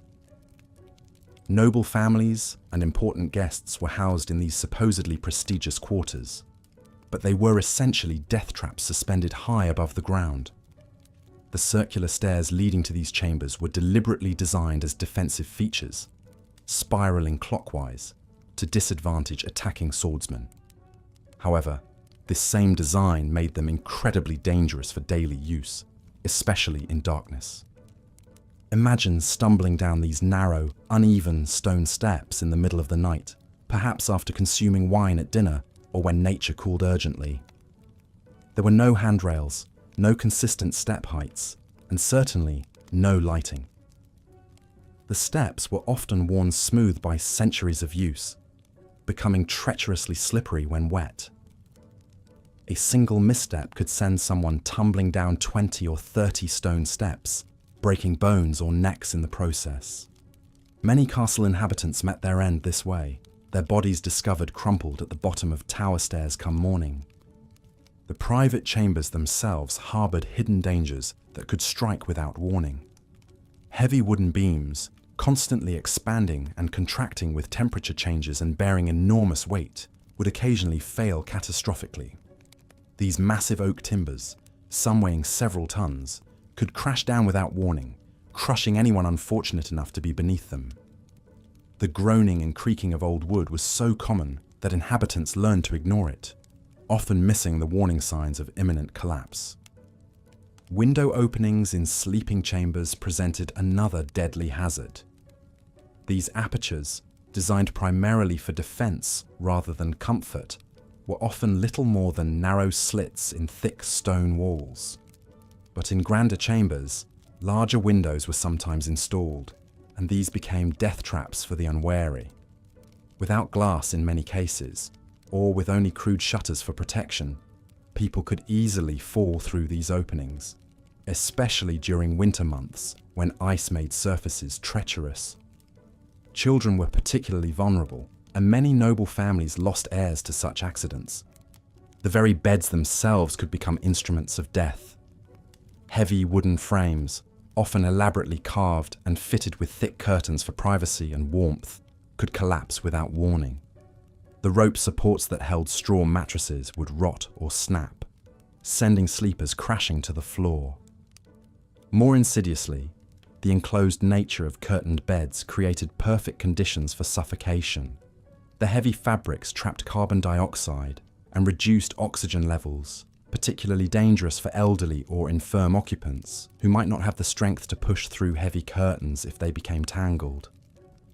Personal belongings stored in sleeping chambers added another layer of danger. Heavy wooden chests, metal armor, and weapons were typically kept in bedchambers for security, but these items could shift and fall, particularly in upper floors where wind could cause the entire structure to sway. Many castle inhabitants were injured or killed by falling objects during storms, or even on calm nights when poorly secured items simply toppled over. The location of sleeping quarters within the castle's defensive structure meant that inhabitants were often the first to suffer when the castle's protective features failed. Rooms built into the outer walls were particularly vulnerable when siege engines breached the defenses. Residents might be sleeping peacefully when a catapult stone crashed through the wall above their heads, bringing down tons of masonry. During sieges, these chambers became obvious targets for enemy fire, turning bedrooms into kill zones. Perhaps most tragically, the very isolation of private sleeping chambers meant that when accidents or medical emergencies occurred during the night, help was often too far away. Someone suffering a heart attack, stroke, or severe injury might die alone in their chamber, their cries for help unheard through thick stone walls. The castle's defensive design, built to keep enemies out, also kept life-saving assistance from reaching those who needed it most urgently. Fire represented the ultimate nightmare for anyone sleeping in a medieval castle. The combination of wooden furnishings, straw bedding, and open flames for heating and lighting created tinderbox conditions. When fires started in sleeping quarters, they spread with terrifying speed through the dry materials. The narrow staircases and corridors that were designed to slow enemy advances became death traps for fleeing inhabitants.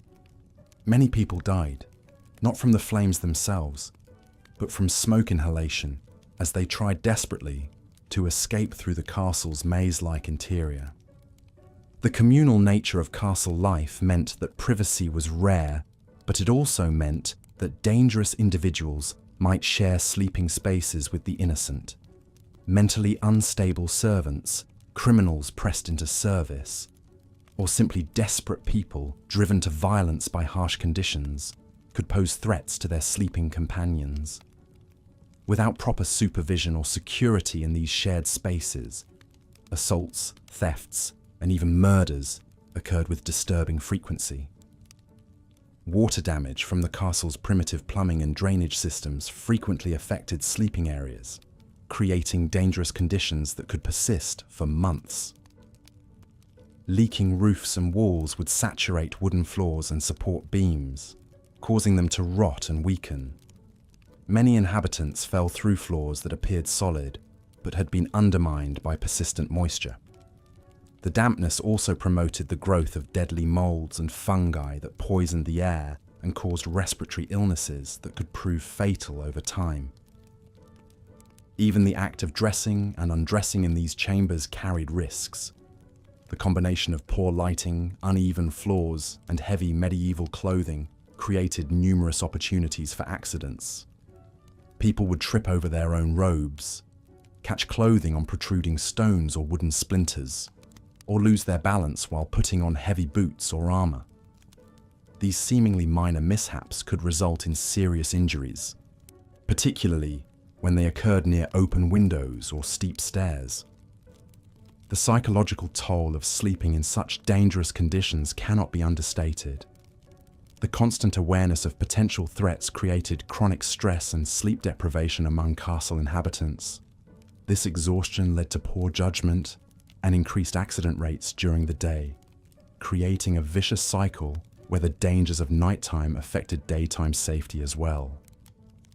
Many people developed severe anxiety about sleeping, leading to insomnia that further compromised their health and decision-making abilities. For servants and lower-ranking inhabitants, sleeping arrangements were even more precarious. They might be assigned spaces in the most dangerous parts of the castle, such as near the kitchens where fire risk was highest, or in partially ruined sections where structural integrity was questionable. These individuals had no choice but to accept whatever accommodations were provided, regardless of the obvious dangers they presented. The seasonal nature of medieval life meant that sleeping conditions varied dramatically throughout the year, with each season bringing its own particular set of deadly hazards. Winter brought the risks of freezing, carbon monoxide poisoning from poorly ventilated heating, and ice-related accidents. Spring flooding could undermine foundations and create unstable sleeping areas. Summer heat could make upper chambers uninhabitable, forcing people into lower areas where other dangers lurked. Autumn storms could damage roofs and walls, sending debris crashing into sleeping quarters without warning. In the end, the simple human need for rest and sleep became yet another battlefield in the daily struggle for survival within medieval castle walls. Every night brought the possibility that sleep might become eternal, that rest might turn into death. The castle's inhabitants went to bed each evening knowing that they might not see another dawn, not because of enemy attack or siege, but because the very structure that was supposed to protect them had become their most intimate and persistent threat. In these fortresses where safety was supposed to reign supreme, even the most basic human activities carried the potential for sudden, unexpected death. Here's part 9 of the 12-part script for why medieval castles were death traps. As we've explored the countless hazards that plagued medieval castle life, from crumbling walls to contaminated water, there's one aspect of these fortresses that truly epitomize their deadly nature: the kitchens and food preparation areas. These spaces, meant to sustain life, became some of the most perilous environments within castle walls. Picture the great kitchen of a medieval castle, a cavernous space dominated by massive stone hearths that roared with constant flame. These cooking fires, essential for preparing meals for hundreds of inhabitants, created a perpetual inferno that could easily spiral out of control.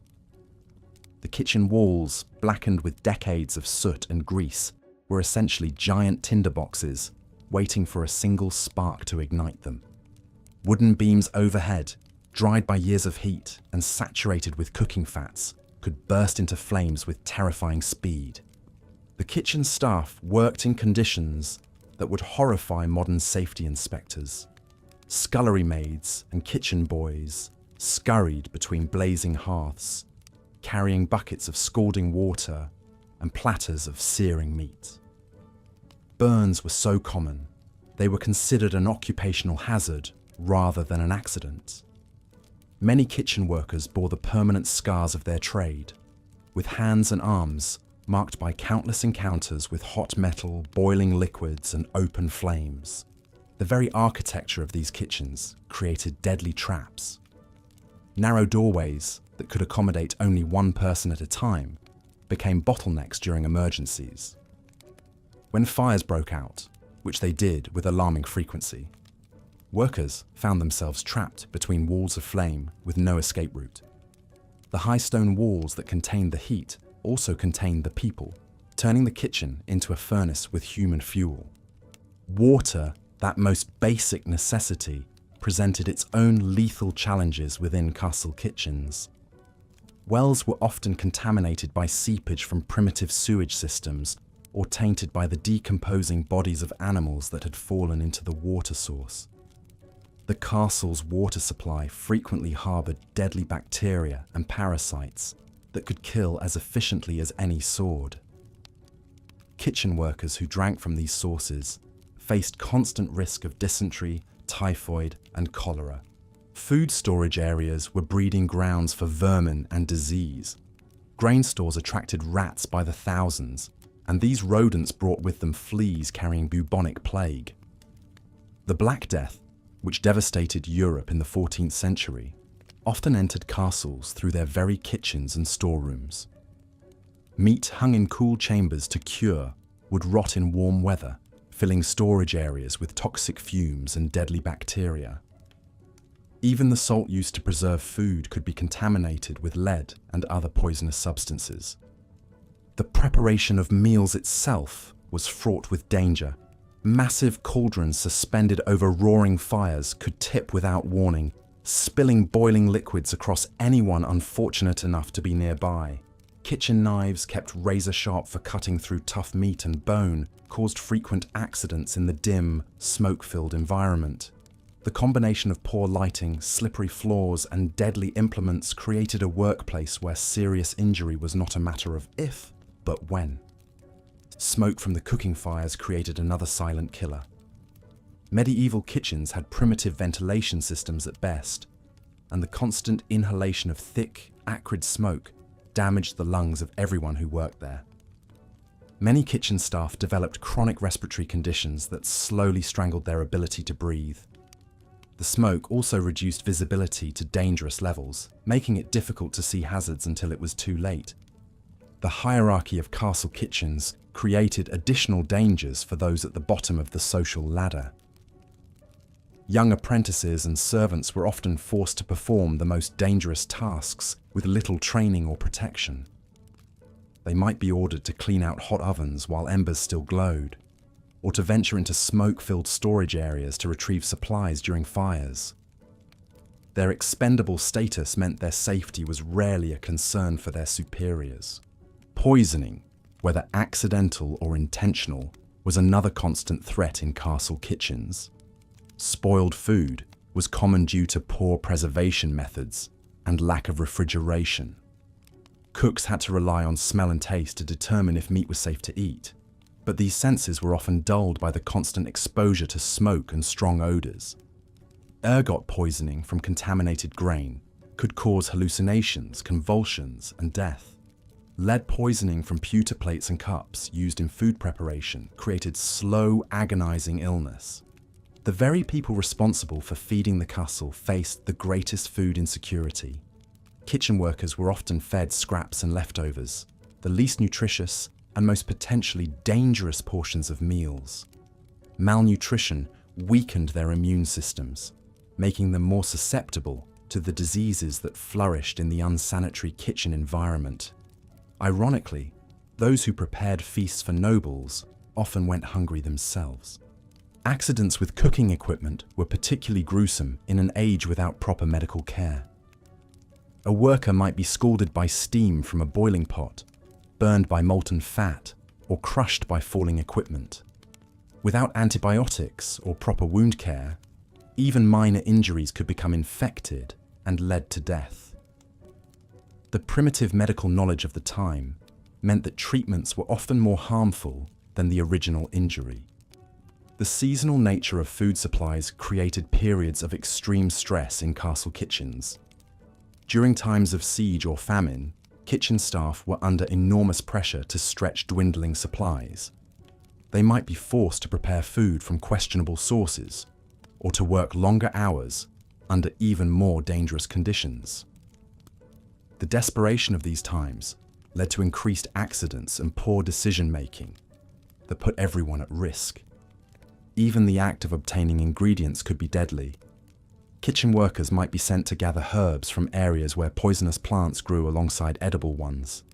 Without proper botanical knowledge, they could accidentally harvest deadly nightshade instead of edible berries, or confuse poisonous mushrooms with safe varieties. These mistakes could kill not just the gatherer, but anyone who consumed the resulting meal. The preservation methods used in medieval times created their own hazards.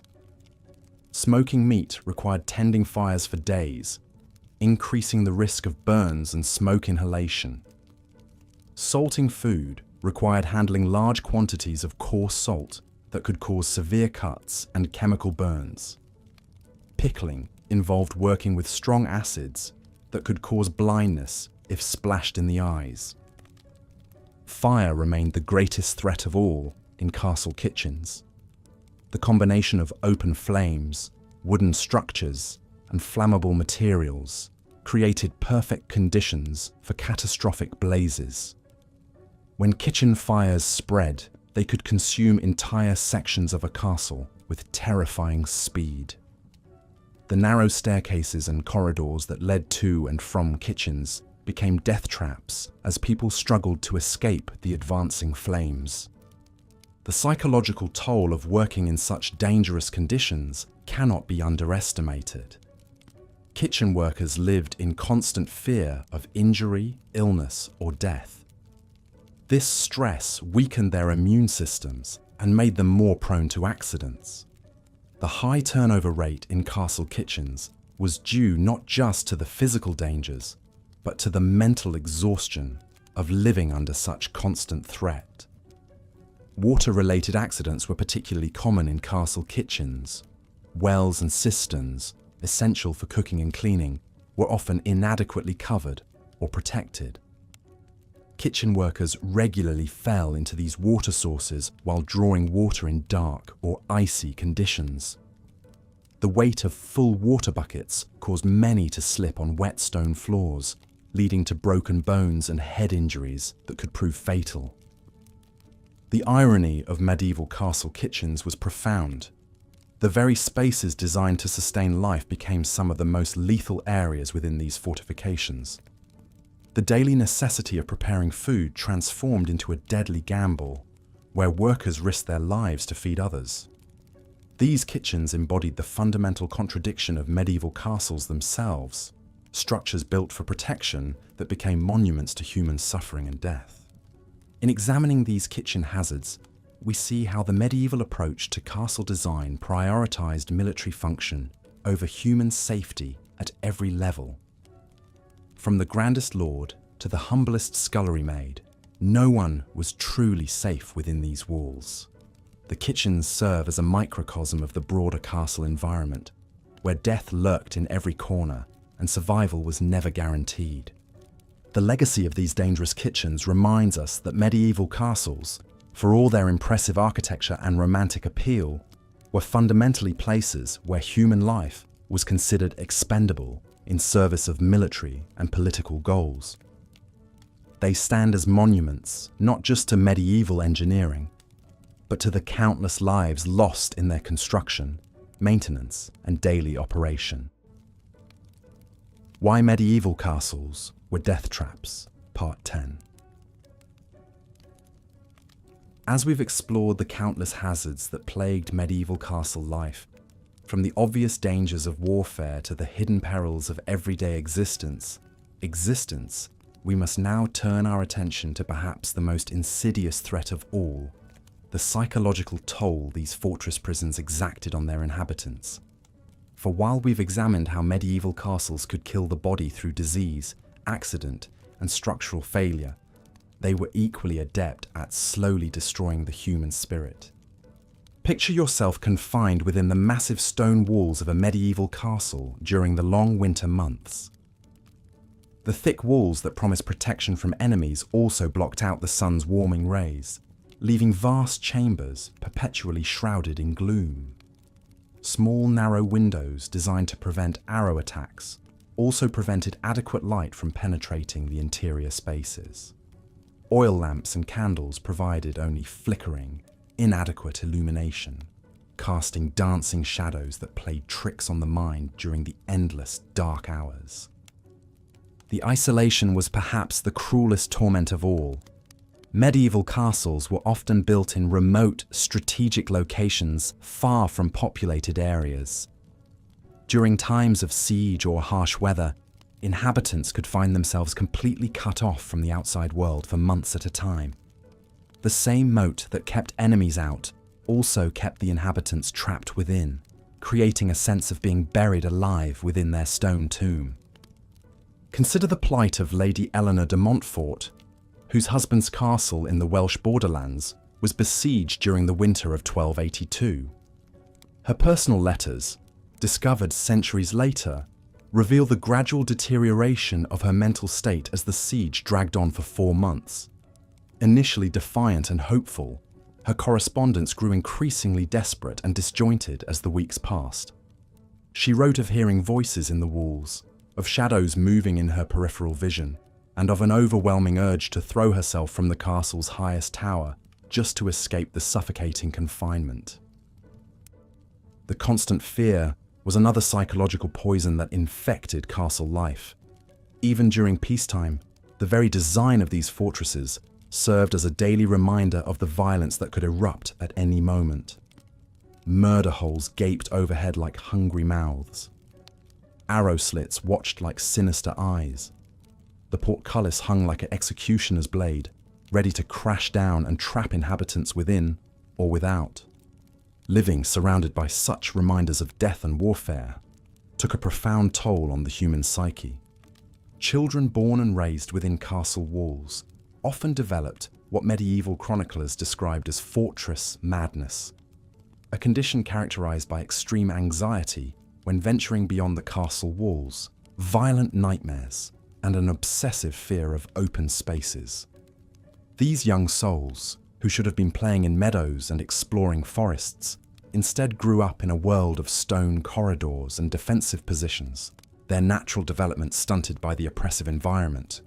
The air itself within these stone monuments became a psychological weapon. Poor ventilation meant that the atmosphere grew thick and stifling, particularly in the great halls where large numbers of people gathered. The smell of unwashed bodies, spoiled food, animal waste, and general decay created a perpetual miasma that clouded the mind and depressed the spirits. Many inhabitants reported feeling constantly drowsy and confused, unable to think clearly in the fetid atmosphere. Sleep, that most basic human need, became a torment rather than a relief within castle walls. The stone chambers amplified every sound, footsteps echoing through corridors, wind howling through arrow slits, the groaning and settling of massive stone blocks. What should have been restful slumber was instead broken by a constant symphony of unsettling noises that kept inhabitants in a state of perpetual nervous exhaustion. The social dynamics within these confined spaces created additional psychological pressures. Nobles, servants, soldiers, and craftsmen were all forced to live in extremely close proximity, yet rigid social hierarchies prevented natural human interaction. Servants could be executed for speaking too freely to their betters. Knights could lose their positions for showing weakness or emotion. The constant need to maintain proper social facades while living cheek by jowl with dozens or hundreds of other people created enormous psychological stress. Women, in particular, suffered under the psychological burden of castle life. Often married off to secure political alliances, they found themselves imprisoned in cold stone towers, far from family and friends, surrounded by strangers who viewed them primarily as valuable assets rather than human beings. The Countess of Pembroke, whose diary survived from the early 14th century, wrote movingly of her despair at being trapped in what she called her stone coffin, watching the seasons change through her narrow window while feeling her youth and vitality slowly drain away. The religious atmosphere within many castles added another layer of psychological oppression. Castle chapels, with their grim depictions of hell and damnation, served as constant reminders of mortality and divine judgment. The frequent religious services, while intended to provide comfort, often focused on themes of suffering, sacrifice, and the brevity of earthly life. For inhabitants already struggling with the psychological burdens of castle life, these religious messages could deepen feelings of despair and hopelessness. Perhaps most disturbing were the reports of what medieval chroniclers called stone sickness, a gradual deterioration of mental faculties that seemed to affect long-term castle inhabitants. Symptoms included memory loss, difficulty concentrating, sudden violent outbursts, and a peculiar condition where sufferers claimed they could hear the stones themselves whispering. Modern historians have theorized that this condition may have been caused by a combination of factors including poor air quality, lead poisoning from pipes and vessels, vitamin D deficiency from lack of sunlight, and the chronic stress of fortress life. The very architecture of medieval castles seemed designed to break the human spirit. Narrow, twisting staircases that left climbers dizzy and disoriented. Corridors that led nowhere, creating a maze-like confusion. Chambers with impossibly high ceilings that made human occupants feel insignificant and powerless.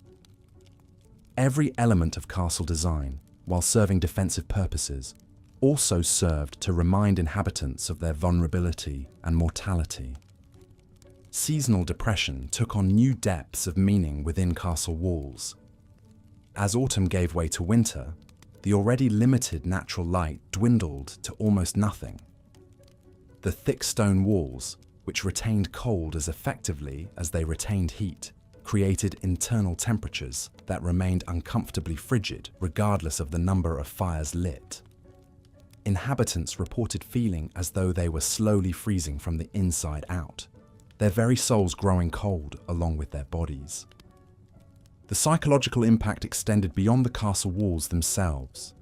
Families and communities that depended on these fortresses lived in constant anxiety about the mental state of their lords and ladies.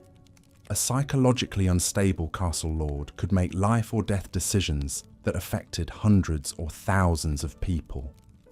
There are numerous historical accounts of castle lords who, driven mad by the stresses of fortress life, made increasingly erratic and dangerous decisions that ultimately led to the destruction of their domains and the death of their people. Even the supposed safety and security provided by castle walls came with a psychological cost. The knowledge that one's survival depended entirely on the strength of stone and mortar created a profound sense of vulnerability. Inhabitants lived with the constant awareness that their protection was ultimately illusory, that given enough time, determination, and resources, any castle could be breached. This knowledge created a persistent undercurrent of anxiety that colored every aspect of daily life. The cumulative effect of all these psychological pressures was devastating. Medieval records are filled with accounts of castle inhabitants who simply gave up the will to live, wasting away despite having adequate food and shelter. Others turned to alcohol or other substances to numb their psychological pain, only to find that these temporary escapes made their situations worse. Still others became obsessed with death, spending their days composing elaborate funeral plans or building increasingly elaborate tombs. As we reach the conclusion of our examination of why medieval castles were death traps, we must acknowledge that these massive stone fortresses killed not only through obvious physical dangers, but also through the slow, insidious destruction of human psychological well-being.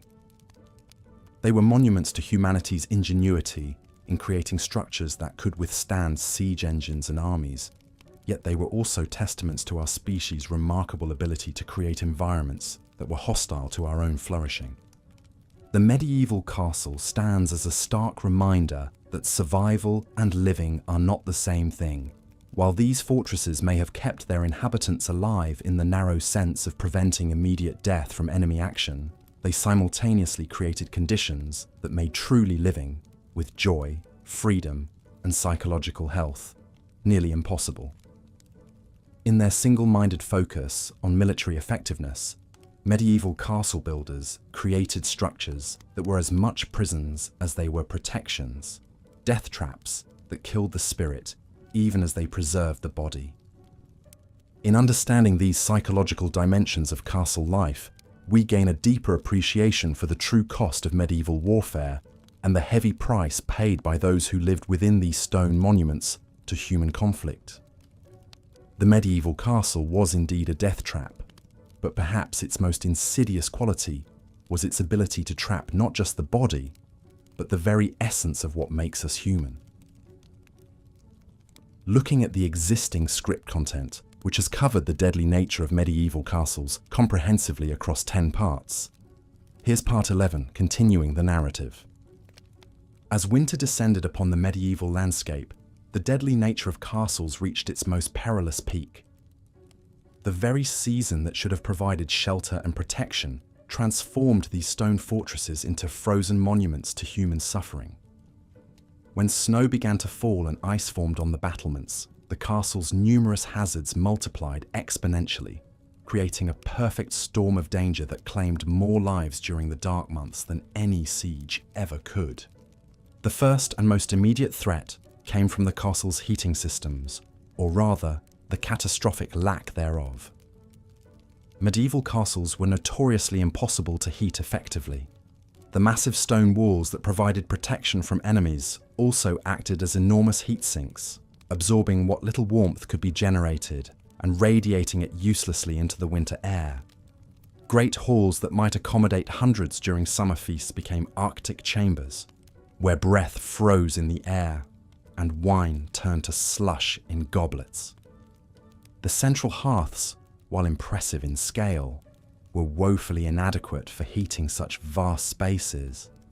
These enormous fireplaces consumed tremendous quantities of wood, but heated only the immediate area around them.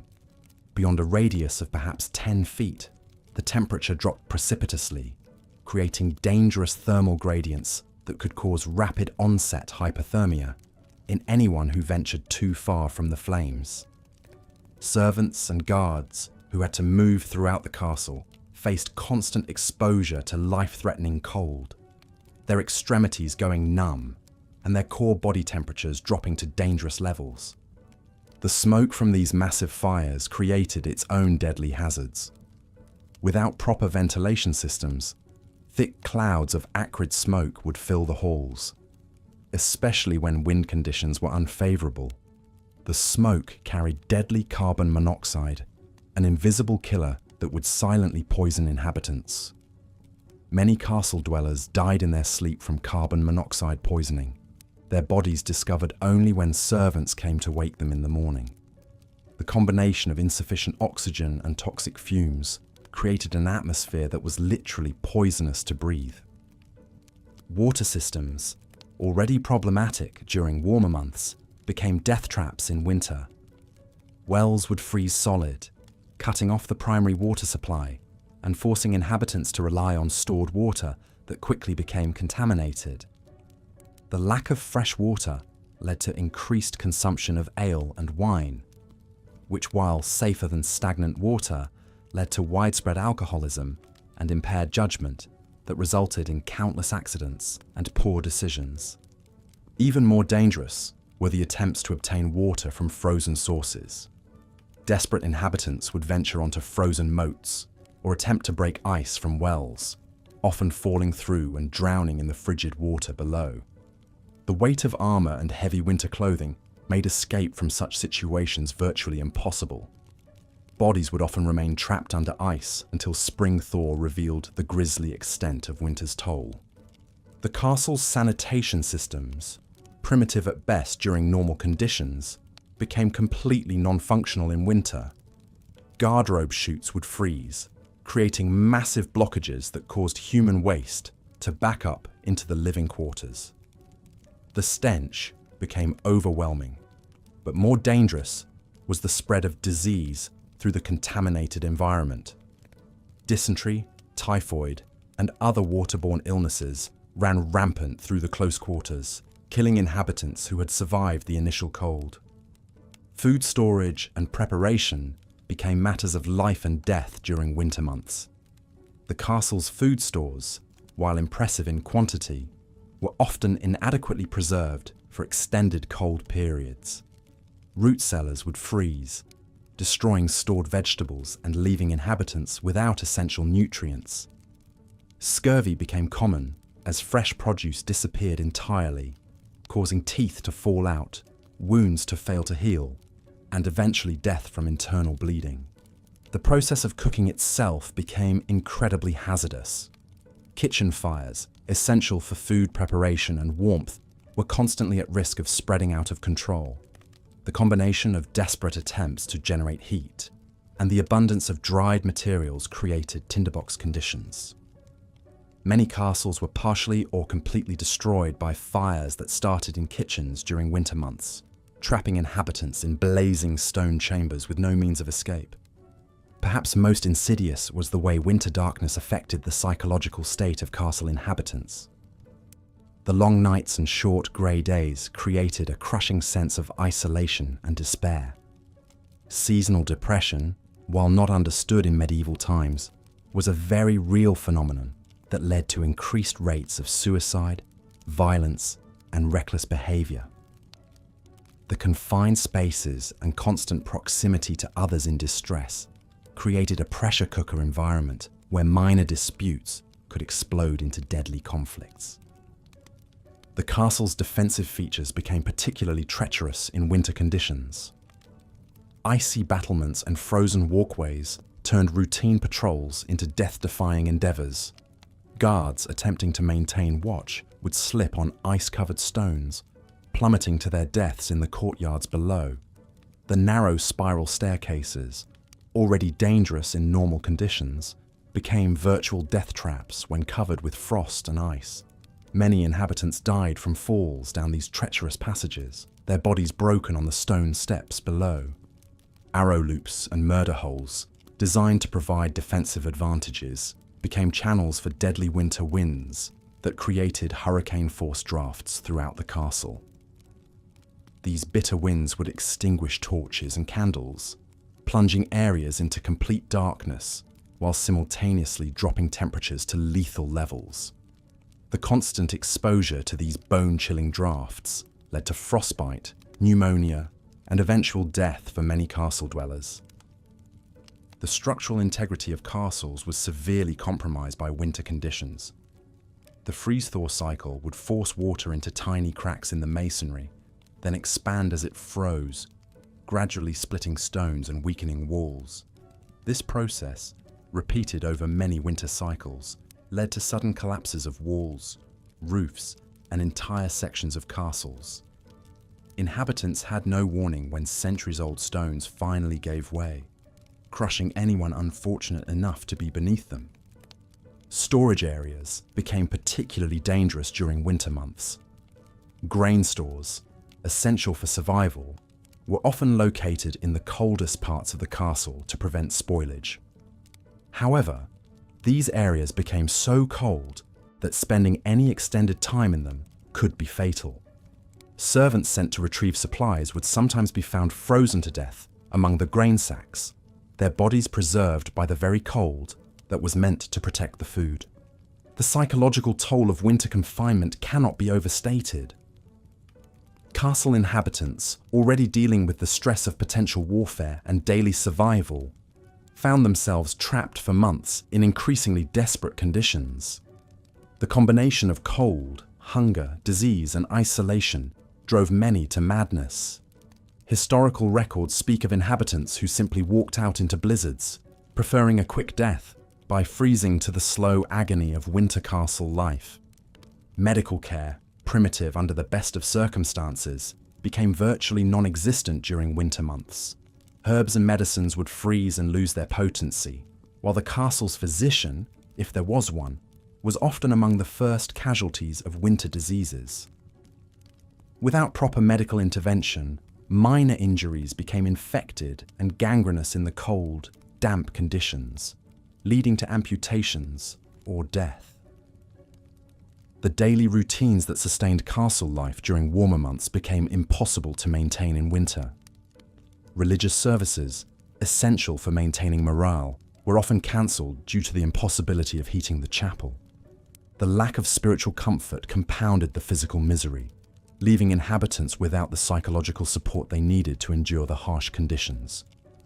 Even the most basic human needs became sources of danger. Using a garderobe in winter conditions was not only uncomfortable, but potentially fatal, as the extreme cold could cause immediate hypothermia. Many chose to use chamber pots instead, but the accumulation of human waste in living quarters created unsanitary conditions that bred disease and death.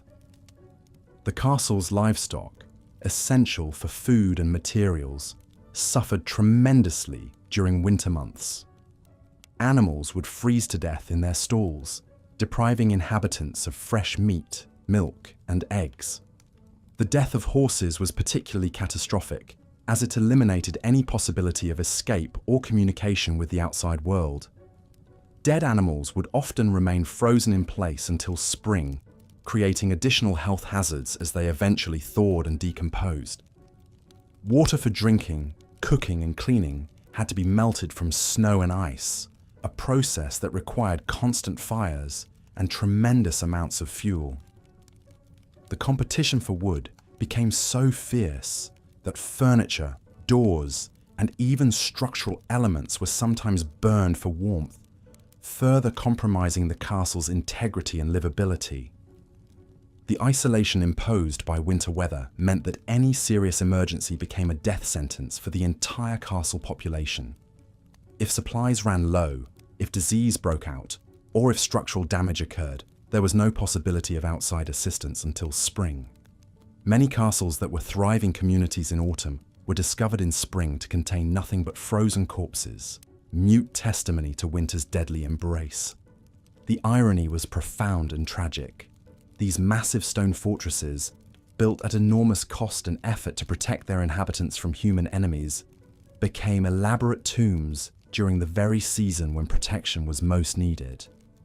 The same thick walls that could withstand siege engines became prison walls that trapped inhabitants with cold, hunger, and disease. The same height that provided strategic advantage became a guarantee that any fall would be fatal. As spring finally arrived and the ice began to melt, the full horror of winter's toll would be revealed. Bodies would emerge from snowdrifts in courtyards. Wells would yield up the frozen corpses of those who had fallen through ice, and the castle's population would often be reduced by half or more. The survivors, weakened by months of privation and trauma, would face the enormous task of disposing of the dead and attempting to rebuild their shattered community. Medieval castles, these monuments to human ambition and engineering skill, were ultimately revealed as elaborate death traps that turned the natural cycle of seasons into an annual holocaust. The very features that made them impressive as defensive structures made them uninhabitable as human dwellings. Winter after winter, these stone fortresses claimed the lives of those they were meant to protect, proving that sometimes the greatest enemy was not an invading army, but the simple, relentless advance of winter itself. Looking at your medieval castle script summary and the reference materials, I'll create part 12 that serves as a compelling conclusion to your series. Here's the script. Yet perhaps the most chilling aspect of these medieval fortresses wasn't the immediate dangers they posed, but how they fundamentally warped the human psyche of those trapped within their walls. Castle life created a peculiar form of madness that historians have only recently begun to understand. A slow, creeping insanity born from the intersection of isolation, paranoia, and absolute power. Consider the psychological profile of a typical castle lord. Here was a man who lived in constant fear of assassination, revolt, or siege. Every meal could be his last, poisoned by a disgruntled cook. Every servant might be a spy for his enemies. The very walls that protected him also imprisoned him in a world of perpetual suspicion. Sleep became elusive when every shadow might conceal a dagger. Every footstep in the corridor could herald his doom. The isolation was perhaps worse than the fear. Castle lords often went months without seeing anyone outside their immediate household. They were cut off from the rhythms of normal life, from the simple pleasures of walking freely through a village or having an unguarded conversation with a stranger. This isolation bred a particular kind of narcissism and detachment from reality. Many lords began to see themselves as gods among mortals, their judgment infallible, their desires paramount. We see evidence of this psychological deterioration in the increasingly bizarre behaviors documented in castle records. Lords who demanded their food be tested by multiple tasters before each bite. Nobles who slept in different rooms each night, following no pattern that enemies could predict.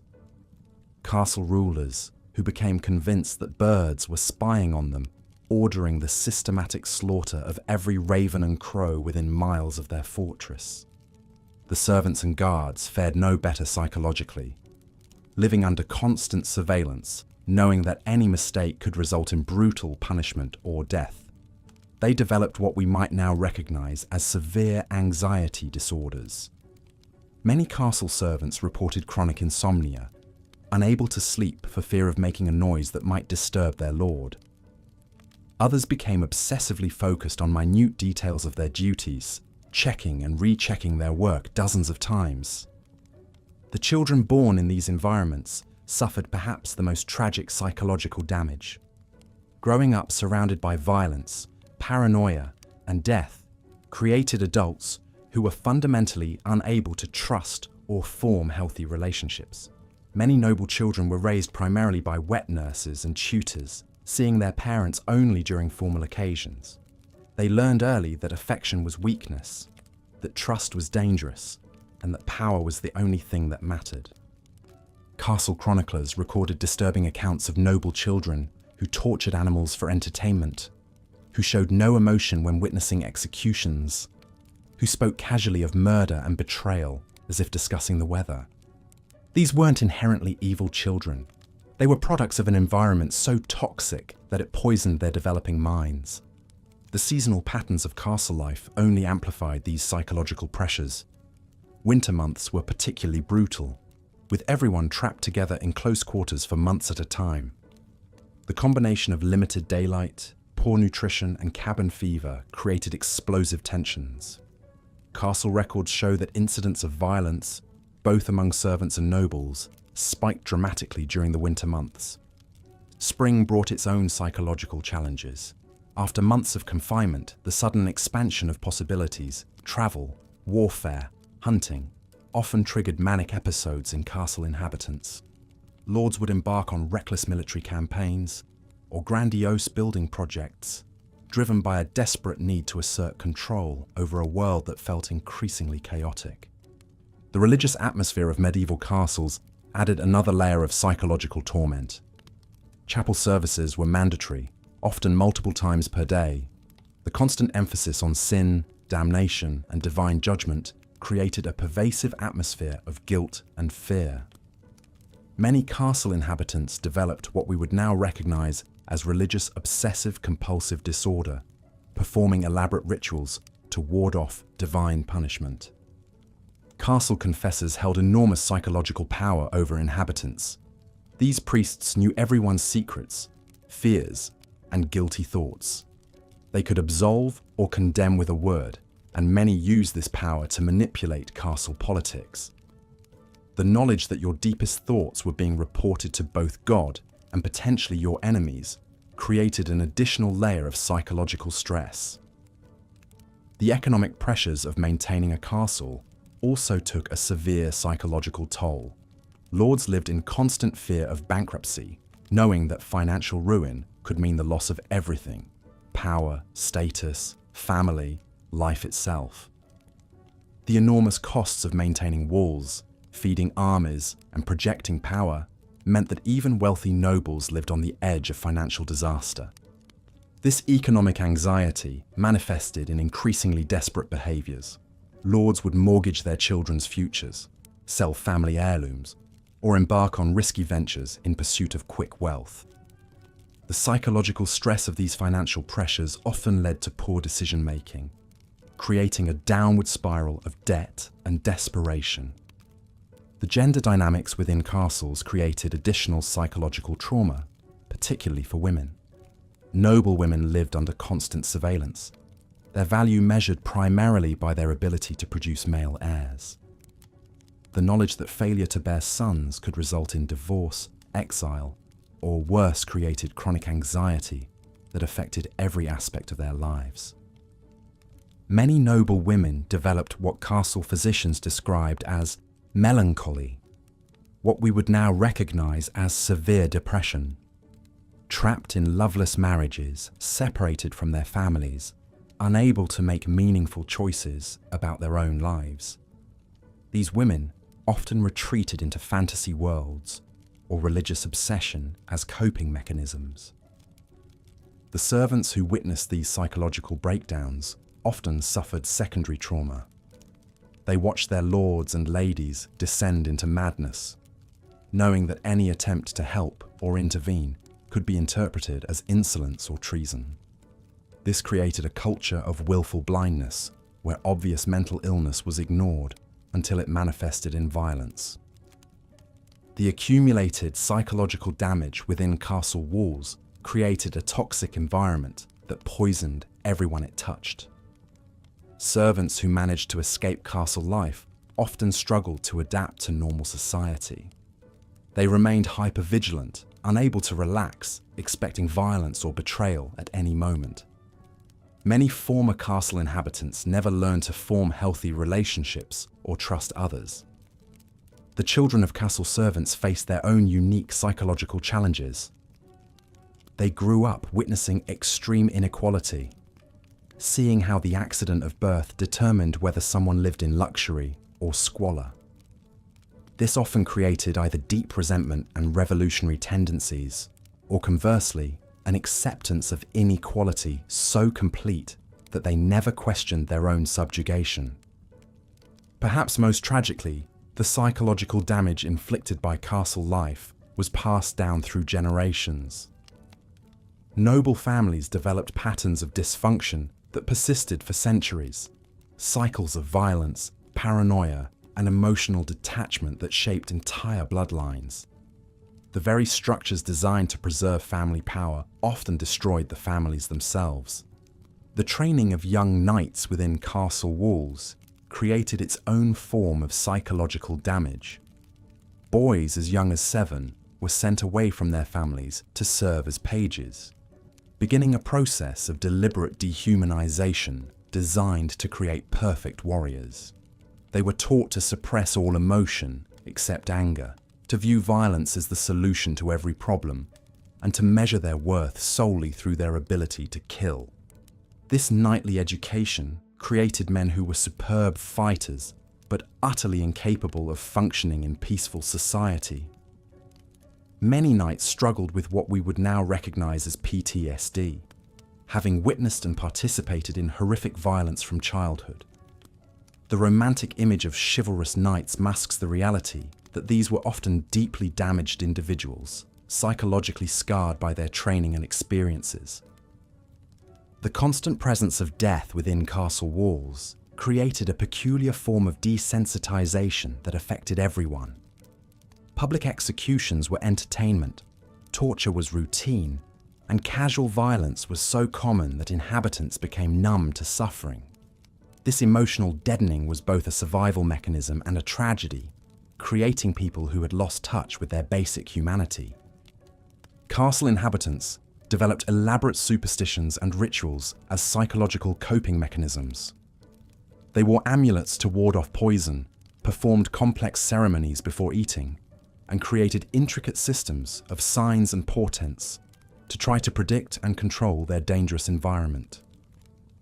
These behaviors provided the illusion of control in a world where death could strike at any moment. The architectural features of castles themselves contributed to psychological deterioration. The narrow windows, thick walls, and maze-like corridors created a sense of entrapment that affected inhabitants' mental state. Many castle dwellers reported feeling increasingly claustrophobic over time, developing an almost pathological need to escape their stone prisons. The echo chambers created by stone walls and vaulted ceilings amplified every sound, making privacy impossible and creating constant acoustic stress. Inhabitants learned to whisper or developed elaborate systems of silent communication. But the psychological pressure of never being able to speak freely took its toll. As we reach the end of our journey through these medieval death traps, we must confront an uncomfortable truth. The castles that dominated the medieval landscape were not just physically dangerous, they were engines of psychological destruction that damaged everyone who lived within their walls. They created cycles of violence, paranoia, and dysfunction that rippled outward through society, shaping the medieval world's fundamental character. The legacy of these stone fortresses extends far beyond their military function. They represent humanity's capacity to create environments so toxic that they poison the very people they were designed to protect. In our modern world, as we build new forms of isolation and control, perhaps we should remember the lessons of these medieval death traps. That walls built to keep danger out often trap something far worse within. The next time you visit a medieval castle, admire its engineering and imagine its history. But remember too the human cost of these magnificent monuments to power and paranoia. Behind every stone lies a story of suffering. Behind every tower a tale of lives cut short not by enemy action, but by the very fortress that promised safety. These were not homes. They were elaborate tombs for the living, beautiful prisons that trapped their inhabitants in cycles of fear, violence, and madness that lasted for centuries. In the end, medieval castles achieved their purpose perfectly. They were indeed impregnable fortresses. But what they kept out was not just enemies, but humanity itself, creating stone monuments to mankind's eternal struggle between the need for security and the cost of freedom. And in that struggle, perhaps, lies a lesson for us all.